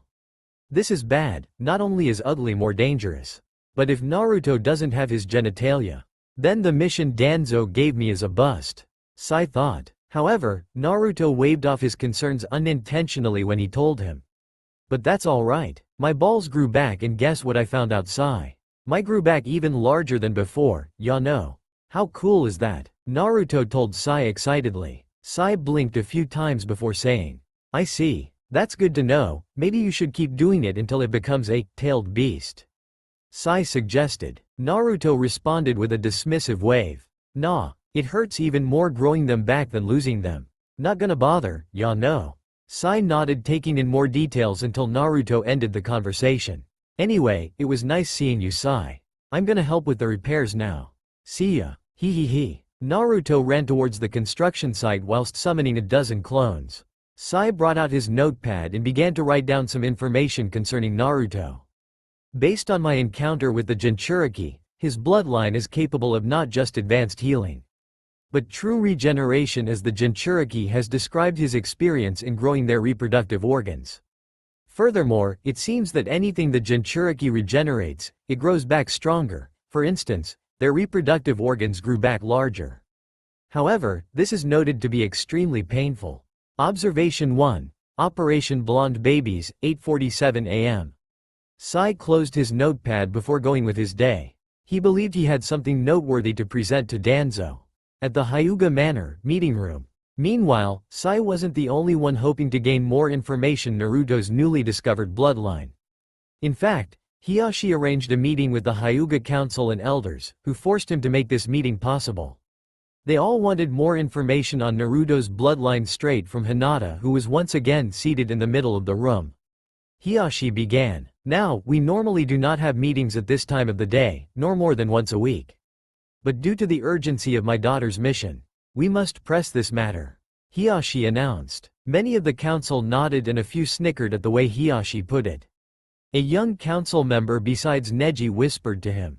Yeah, her mission to have the hero's babies tilde. They snickered. Neji, out of respect, didn't laugh, but he did clench his teeth and smile, holding in his laughter. Hinata, who heard the faint laughter, couldn't help but feel flushed from embarrassment. She just wanted to dig a hole and crawl into it. Never once in her life had she thought her family would be having formal meetings about telling her to bed one of her friends, her love since childhood. Not to mention, why did it have to be 8:47 in the morning? She hadn't had time for a bath yet. Hiyashi looked serious, but on the inside, he was laughing like a horse. This whole mission he gave his daughter was far more entertaining than he thought it'd be. Normally, a father would be disgusted with what he'd be putting his daughter through. However, he, along with many others, found it hilarious. Now, Hinata, may you inform us of what discoveries about Naruto Uzumaki's bloodline's capabilities? He ordered her, and the entire council listened in. Hinata began. Why yes, father. Naruto K. During our time together, last evening, we met one of our friends on the way to eat Chiraku's ramen. And who was this friend you two encountered? Hiyashi asked. Hinata replied, Sakura Haruno, his teammate. This worried a few of the Hyuga council members. Many people were aware of his huge crush on the pink-haired medic. I see, the hero's target of affection. I can see how this can be important to mention, Hiyashi said. However, Hinata smiled brightly before saying, about that father, Naruto actually doesn't hold any romantic feelings for her. It was just a misunderstanding of what he had been taught. This earned the relief of many of the members, but that didn't mean they weren't confused. May you please expand on this point? Hiyashi requested. Hinata recapped to them how Naruto thought all the girls in his group of friends were all his girlfriends due to being girls who were his friends. And when it was explained to him by Sakura, he responded with a definite point, that Sakura was definitely not his girlfriend due to being mean and loud. I see, that's good to know. What about his bloodline? Hiyashi asked. Finally the council wanted to know more. Hinata began to turn red as she remembered yesterday's events. Well, you see, after Naruto said that about Sakura-san, she became angry at him. Then she dragged him to an alleyway. Then Hinata began to feel faint. Stay with us, Hinata, Hiyashi demanded. Yes. Then she punched his reproductive organ off. Hinata managed to stammer out. Gasps could be heard and all the men pressed their legs together to protect their precious. Hiyashi became afraid. What? Are you certain? Hinata nodded and replied, yes. I even saw the stain of blood around the crotch area of his pants. She said quickly as she became red. Everyone was about to run amok until. However, Naruto-kun's bloodline grew them back. Hinata reassured them. Silence. Oh, that's right, he can regenerate missing body parts. Of course he can grow his balls back, they all thought.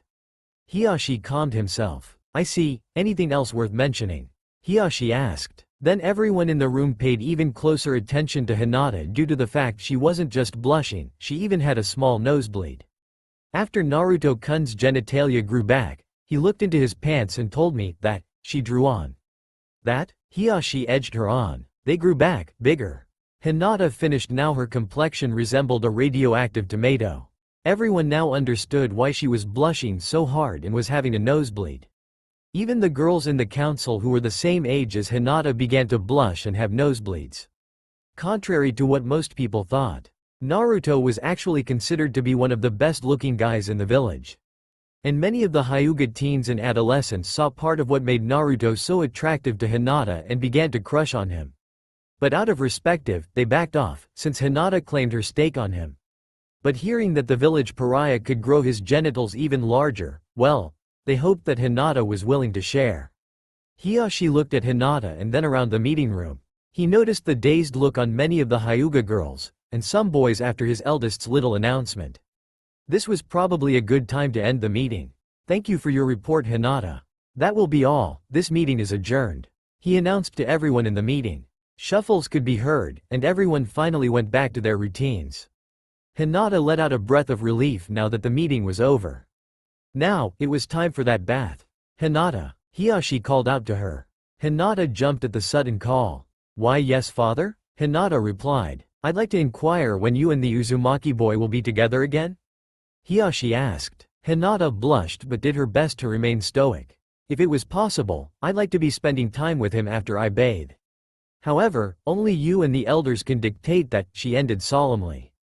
Hiyashi's heart shrunk at the end of her words. However, he saw this whole operation. Grab the chance by the ball sacks Hinata, as his opportunity to change that. Hiyashi gave his daughter a rare warm smile and told her, well, due to the importance of this mission, I am allowing your curfew to be lifted until the end of your mission. You may leave the compound as you please, and if you ask me for permission, even stay the night at a friend's, if possible, Uzumaki-san's home. But please don't abuse this. Hiyashi told her. Hinata looked up at her father with a brighter light in her eyes. Then she unexpectedly jumped onto her father in a big warm hug. Thank you, father. I love you so much. Hinata told him in a way that brought back memories of when she was just a sweet, innocent little girl that wanted to know what snow felt like. Hiyashi's heart fluttered at her words. He smiled and almost let tears run down his face. It had been almost a decade since he experienced the feeling of being a father. I love you too, now go take a bath. I can tell you haven't had one yet. Hiyashi reminded her. Hinata jumped off her father with a bright blush.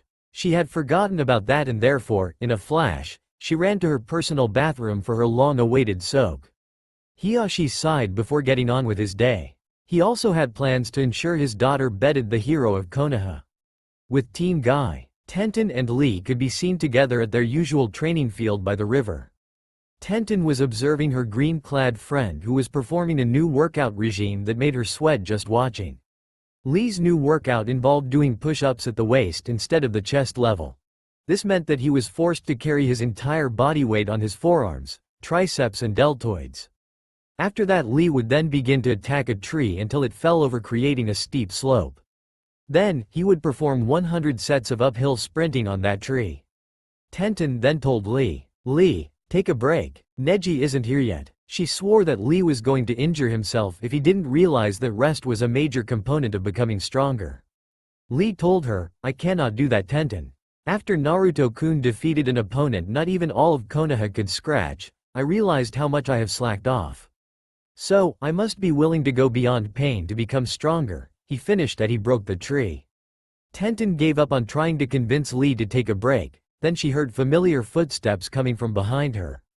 She turned around and saw who it was. Ah, Neji, you're finally here. What took your time? She asked since Neji was never this late to training. Oh, forgive my tardiness, Tenten, but Lord Hiyashi called for a meeting suddenly that I couldn't make it on time. He told her. Tenten tilted her head in confusion since his clan already had a meeting yesterday. They only ever have meeting once a week. Okay, then it must have been important if it called for a second meeting in a week. What was it about anyway? She asked, not minding the whole clan secrecy thing. Neji mellowed out on that stuff and was often willing to share inside information about his clan as long as it wasn't a huge secret. Neji thought a bit about his decision. He could trust Tenten and Lee about Naruto's bloodline and Hinata's orders. Well, you see, Naruto happens to have a bloodline. Neji began. Tenten blinked and Lee stopped doing his workout to hear about this development. Huh? Naruto has a bloodline? Since when? Tenten questioned. Neji was about to respond until Lee shot himself forward and exclaimed. Amazing. Naruto-kun is even more formidable. Yosh. I'll train even harder to make my flames of youth as bright as his. Lee promised to the world. Neji and Tenten sighed as they gave on getting Lee to relax. Tenten then turned back and asked Neji. So, what can Naruto's bloodline do? Let him eat a ton of ramen without getting diarrhea? Tenten half-joked. Neji smiled at the joke but dismissed it. Neji told her, no, but he could possibly heal from it. His bloodline is perfect regeneration. He can heal from anything as long as he doesn't die, eliminate poisons in his body, He can even grow back his body parts. Which Hinata discussed with the Hyuga Council today. Tenten and Lee's eyes popped out of their sockets. Wow, really? Who knew that Naruto had something that handy up his sleeve the whole time? Tenten exclaimed. Lee then began to chant, Yash. Naruto-kun's flames of youth burn hotter than before. I will push myself harder to become as strong as him. As they were reacting to this news, Tenten then noticed something. Wait, but what does anything with Naruto have to do with the Hyuga clan? He's not a threat to your family's dominance after all. Tenten told Neji. Neji took a deep breath and spoke. He has everything to do with the Hyuga clan. Uncle Hiyashi informed me that his bloodline is capable of regrowing limbs and organs alike. But what our wants the most is want will render our fear of losing our eyes pointless. Neji began, Tenten being the cleverer one between Lee and herself. Caught on immediately. No way. You guys want Naruto's genes in your family. How could you, Neji? You can't force one of our friends into something like that. Especially with everything he has done for everyone. Tenten scolded Neji. We aren't plotting to force Naruto into anything malicious. I can guarantee that. Instead, we're encouraging a more entertaining method of inducting Naruto into the family. Neji smirked. Lee was listening with full attention and Tenten was eager to hear what the Hyuga clan's plan was. And that would be? Tenten asked. Everyone in the clan is encouraged to play matchmaker between Naruto and my cousin, Lady Hinata. Uncle and the elders finally approve of Naruto and her affections for him. Not to mention being the hero of Konoha was something that reinforced this decision.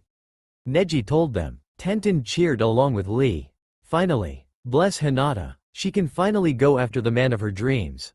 Has she made any progress on her part? Tenten asked, being a sucker for romance. Lee was cheering about youth and adorable kids.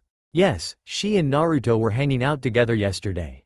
And just to ensure that Naruto did begin to see Hinata in a certain light, I witnessed my uncle give him. Neji turned a little pink. Tenten and Lee looked Neji expectantly. Neji-kun, please do tell. Lee edged on. Yeah, come on. We want to hear what your uncle did to make you feel embarrassed. Tenten told Neji. Neji took a deep breath. He gave Naruto 3 5-pack stripes of platinum pack CCCC condoms. He stuttered. Tenten's jaws slacked and Lee was shouting. How unyouthful. One must not encourage such activities between friends. I will speak with your uncle now. Lee proclaimed, but Neji stopped him. Or, you can see as my uncle accepting the fact his daughter is of that age and can only ensure that she and Naruto stay safe during those activities, Neji reasoned. Lee and Tenten thought it over and agreed. That was thoughtful of Hiyashi. If only they knew that Hiyashi had tampered with the condoms beforehand. Okay, so what's your part in this? Tenten asked. Neji told them, well, my role was to, in my uncle's orders, encourage Naruto to force Hinata into doing it. Set up events to bring them closer or anything to ensure Naruto and Hinata end up together, is what I have to do. Tenten was flabbergasted, for real. Yes, Neji replied bluntly. Lee then shouted, Yash, we will help you Neji-kun in your duty to bring our friends Naruto-kun and Hinata-san together, making their love blossom into many little adorable children. His head was whacked by Tenten for the way he put it. Neji, however, was glad that he said that. I would really appreciate it if you two help me on my mission. I fear that in romance and intimate relationships, I am ill-equipped in that area. Neji shamefully admitted. Don't worry, we're your friends, and friends help each other out. Lee assured Neji as he had fires lit in his eyes. Tenten looked at Lee exasperatedly until she sighed before smiling. Oh well, might as well help out too. After all, little Hina-chan does deserve it after all. Tenten agreed to help. Neji smiled genuinely before nodding. Thank you both. Now, how should we go about this? He said as he and his team gathered around each other formulating a plan. Construction site, neighborhood. Naruto along with hundreds of clones doing as much as they possibly could to help finish building more houses and facilities for sustaining the population.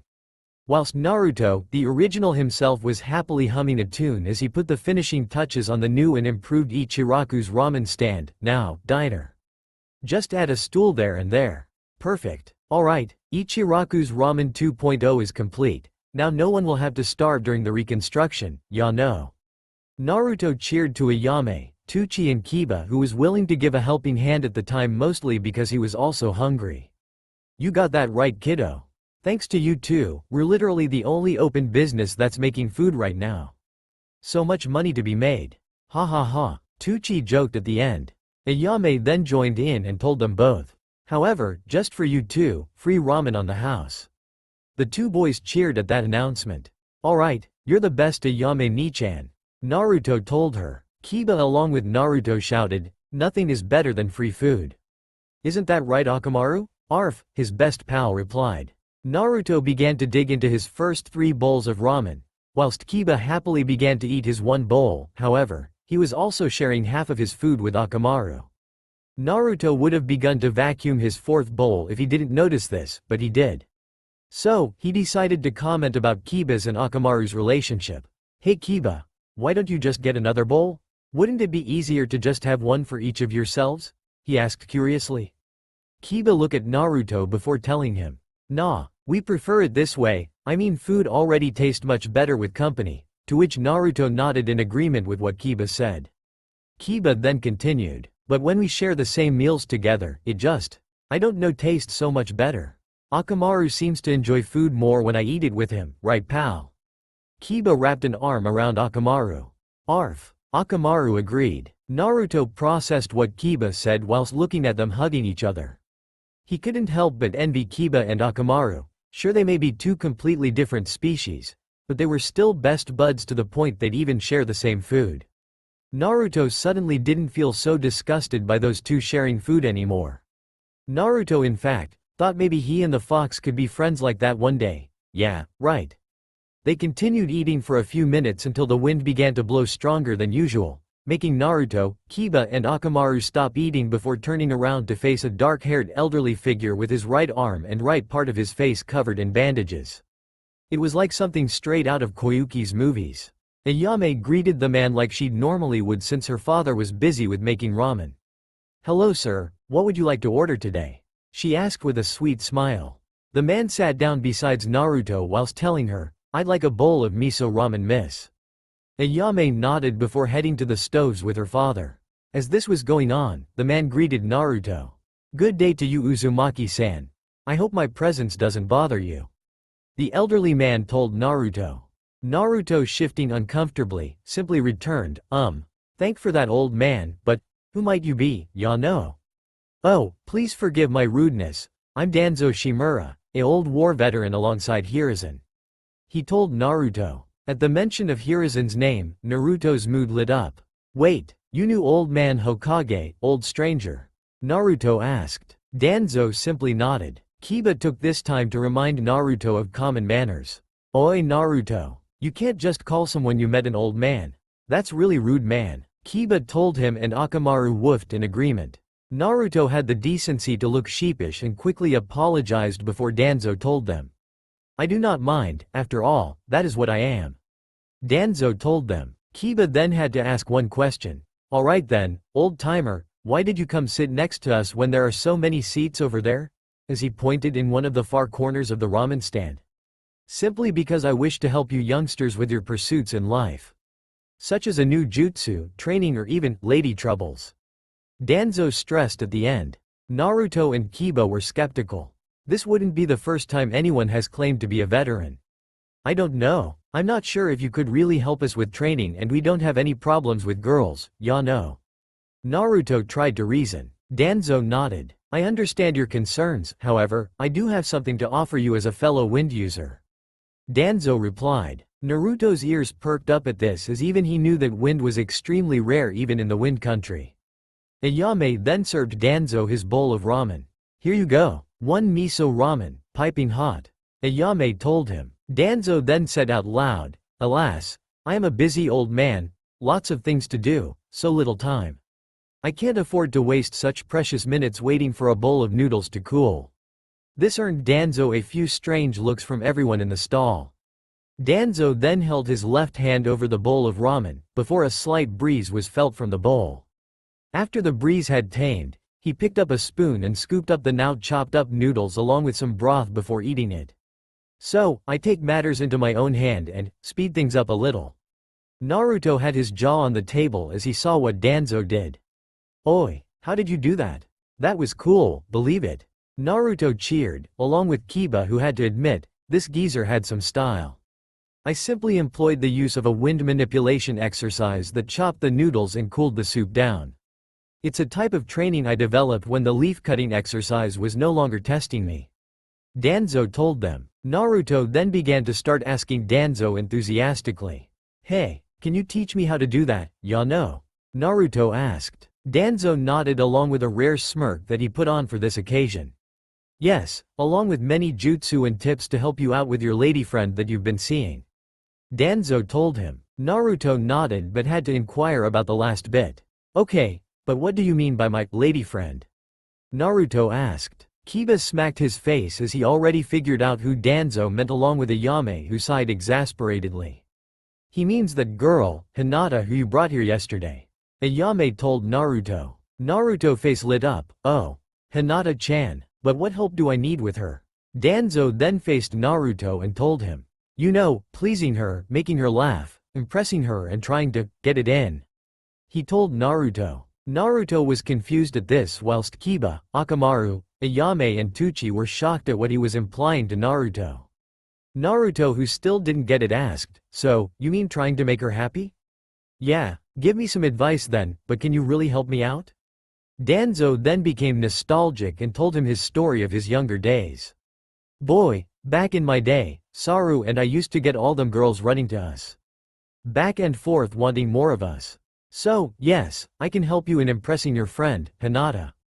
Naruto thought this over. After the pain incident, he did want to spend more time than before with her and did want to make an impression on her, so he could show her that he was just as cool as she is. However, he didn't want to make it seem like he was trying too hard to be cool in her eyes, so maybe this old man's experience would come in handy. Alright, teach me your ways, old man. Naruto told him. Danzo nodded. Alright, after this meal, then we shall begin. Naruto nodded excitedly and slurped up his bowl of ramen in less than 5 seconds. All done, let's get training now. Ya no. Naruto cheered. However, Ayame scolded him. Naruto. Let him finish his meal. She turned to Danzo. I'm so sorry for his behavior, he gets excited easily. She apologized. Danzo held up his hand. It is quite alright, I'm already satisfied. Now then, young man, we'll be going now. Naruto nodded and followed the old man. Awesome. I can't wait to learn that wind trick of yours, believe it. Whilst the ramen shop owners along with Kiba were staring at the two walk off, Akamaru whined to Kiba. Hey, what's wrong, buddy? Huh? That guy gives you a weird vibe, how? He asked. Akamaru barked a little and Kiba nodded uncertainly. A mischievous and creepy vibe, huh? Well, should we tail him? Akamaru barked again. Kiba nodded. Oh, it's fine. How about we try to find Shikamaru and Choji, they definitely need some help. Here waitress, we'll take a miso and a barbecue bowl on the go. Ayame nodded. Alright, two coming right up. Tuchi fired up the stoves. As soon as they were done, Kiba and Akamaru took the package before going to find the boys. Training Ground 7. Danzo and Naruto had just arrived at their destination, with the latter being very eager to start training. Alright, finally. Are you going to teach me that wind technique? Naruto asked with stars in his eyes. Danzo turned around and nodded. Yes, along with many other useful things, but you must remain silent or else you'll get nothing. Naruto gulped at the menacing tone this old man took. Oh, okay. Yes, sir. Naruto straightened up his posture and listened attentively. Danzo then pointed his cane towards a set of trees, causing Naruto to look in that direction. Watch carefully. Danzo instructed him before he held his cane backhanded and swiped his arm back to his side. A visible blade of wind was formed from his cane and it sliced through the trees like butter. Naruto's jaws were on the ground. Holy crap. That was cool. That thing cut just as clean as awesome as blades. Ya no. Danzo didn't do so much as even smile. That is what you'll be able to do by the time we finish today. Do I say. Naruto straightened up and shouted as affirmation. Danzo made Naruto try to slice small pebbles which were thrown at him in random quantities and directions. Every time he got hit, Danzo showed his disappointment and demanded he try harder. Naruto's teeth grinded together. This training for that wind technique was much harder than cutting a waterfall, since he had been forcing himself to use a ridiculous amount of focus on his chakra control to produce a sharp enough wind from his palms. Damn it. How do I make wind blades the size of my palms?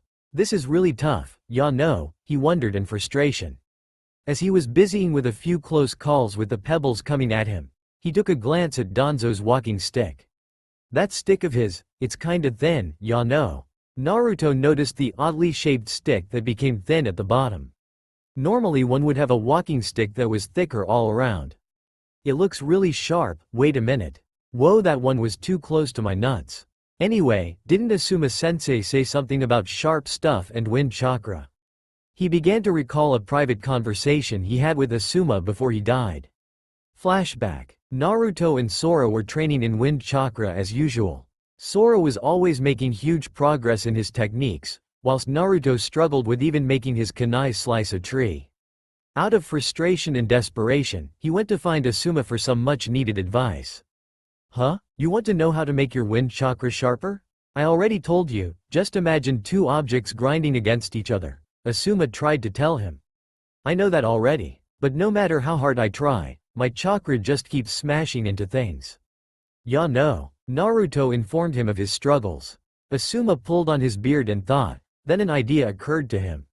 How about this? Try getting a sharp object, like a kitchen knife or something that isn't your kunai. Naruto did as he was told and took out a little dagger that he never used. So what do I have to do with this? Why can't we just stick to a kunai? Naruto asked. Asuma smiled and told him, try using wind chakra in that knife as you try cutting that tree. Naruto frowned but did as he was told. When he did, the kitchen knife which he thought was going to break cleanly cut right through the tree like nothing. Holy cow, I didn't even do anything different. How did I do that? Ya know. Naruto questioned the phenomenon. Asuma chuckled, of course you didn't do anything different, the knife did the work for you.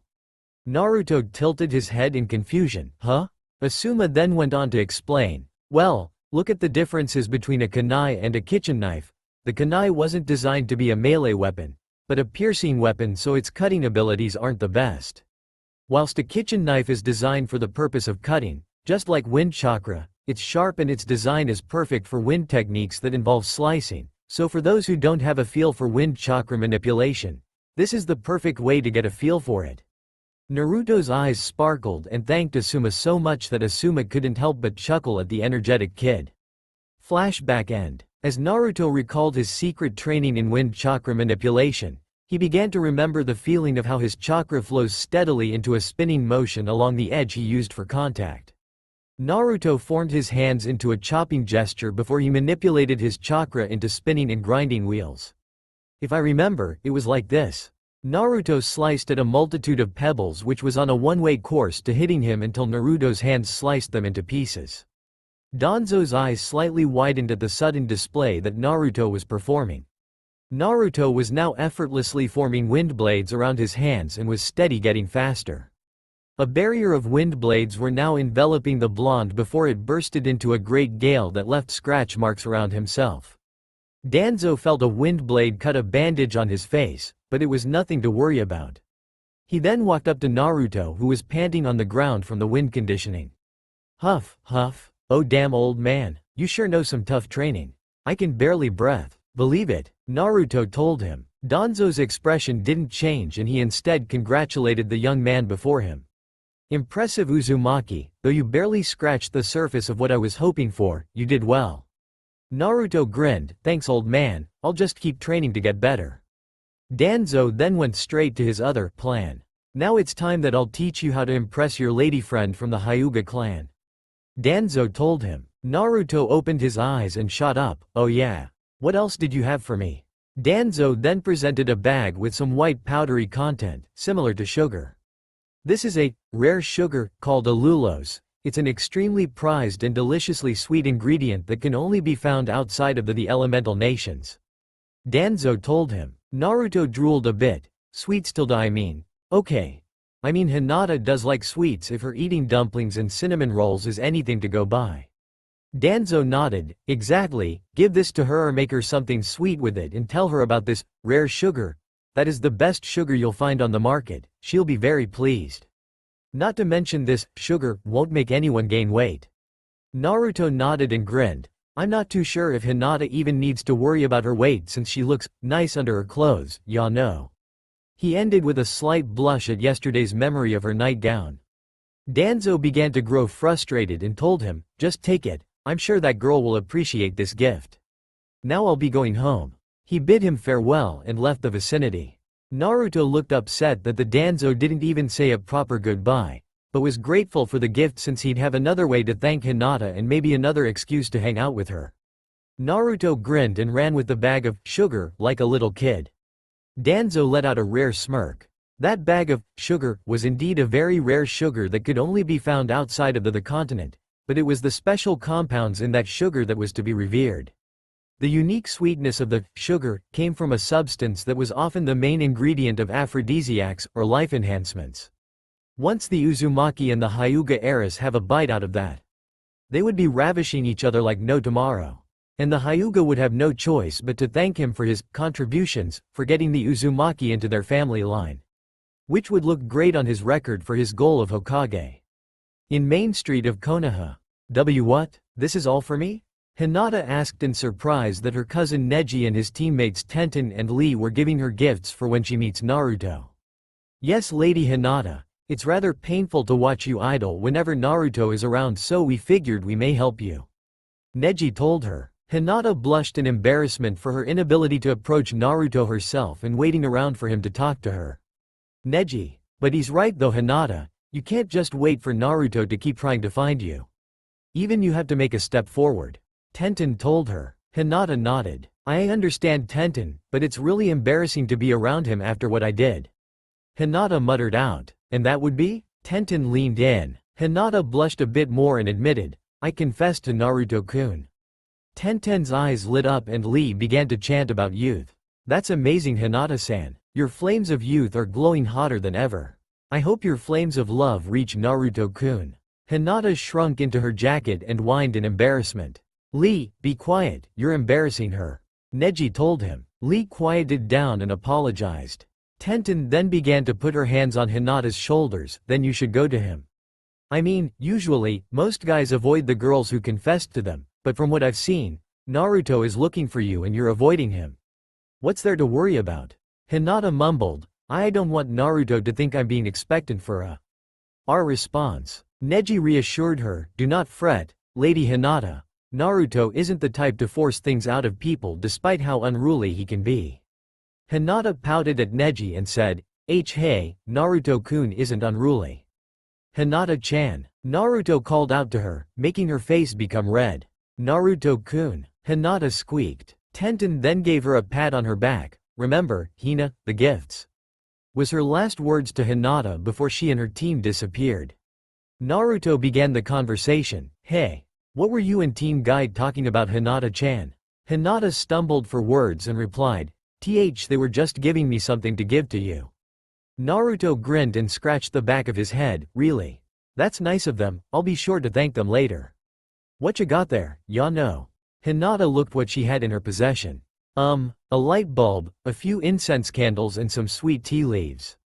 She said the names. Naruto's eyes sparkled. Really, that's perfect since I have gift for you. Believe it. Hinata's heart skipped a beat. Really? What did you want to give me? Hinata asked with a pink face. Naruto smiled and brought out a rather high-quality looking bag of sugar, one that she had never seen before. I got you some sugar, and no, not just any sugar. It's called allulose or something like that, Naruto told her. Hinata looked at the bag of sugar wondering what was so special about it. So what's so different about this bag of sugar, Naruto-kun? Hinata asked. Naruto's eyes shined. You can't get this anywhere in the elemental nations. Not only that, the guy who gave it to me said its sweetness is special, that it's make even the worst cake taste the best. Believe it, he finished with a drool. As did Hinata, who began to drool at the thought of eating cinnamon rolls and red bean paste made with a sugar like that. Hinata then thanked him. Thank you, Naruto-kun. I really appreciate it, maybe I'll make us something with it. Naruto's looked at her with stars in his eyes. Heck yeah. I can't wait to see what you'll make with this sugar. So what are you gonna make? Hinata smiled slightly and replied, that's a secret. Naruto pouted but followed Hinata to the shops. They ended up buying 3 kilograms bags of all-purpose flour, salt, ground cinnamon and thick cream. Both Hinata and Naruto were holding the bags together. None of them couldn't convince each other they could hold everything. So they compromised for holding it together. Naruto was humming a happy tune whilst Hinata was mustering up the courage to tell him something. Naruto-kun. Naruto looked at her. Yeah? Hinata then told him, my father allowed me to stay at anyone's home for the time being, so. Naruto nodded, go on. Hinata turned red, is it alright if I stay the night at your place? Silence filled the void between them. Hinata was mortified to ask the question in that manner and was about to clarify what she actually meant until. Sure, it'll be just like a sleepover then. I never got to have one of those. Yeah no, this is going to be so fun. Naruto cheered. Hinata smiled at him and agreed. At least Naruto looked forward to this in an innocent manner. Eventually, they arrived at Naruto's temporary shack which they entered. First, they decided to set up the light bulb team Guy gave Hinata. Hinata decided to get started on the cinnamon buns using the ingredients she bought and the special sugar that Naruto gifted her. Whilst Naruto, who couldn't cook as well as she could, opted to get the tea ready via following the instructions on the package. Half an hour later, the food was ready and they were set to eat. Alright, let's get this dinner going. Yeah no, let's turn the lights and candles on. Hinata lit up the candles whilst Naruto pulled the switch on the new bulb. How come the light is pink? Naruto questioned. Hinata turned a little pink at the situation.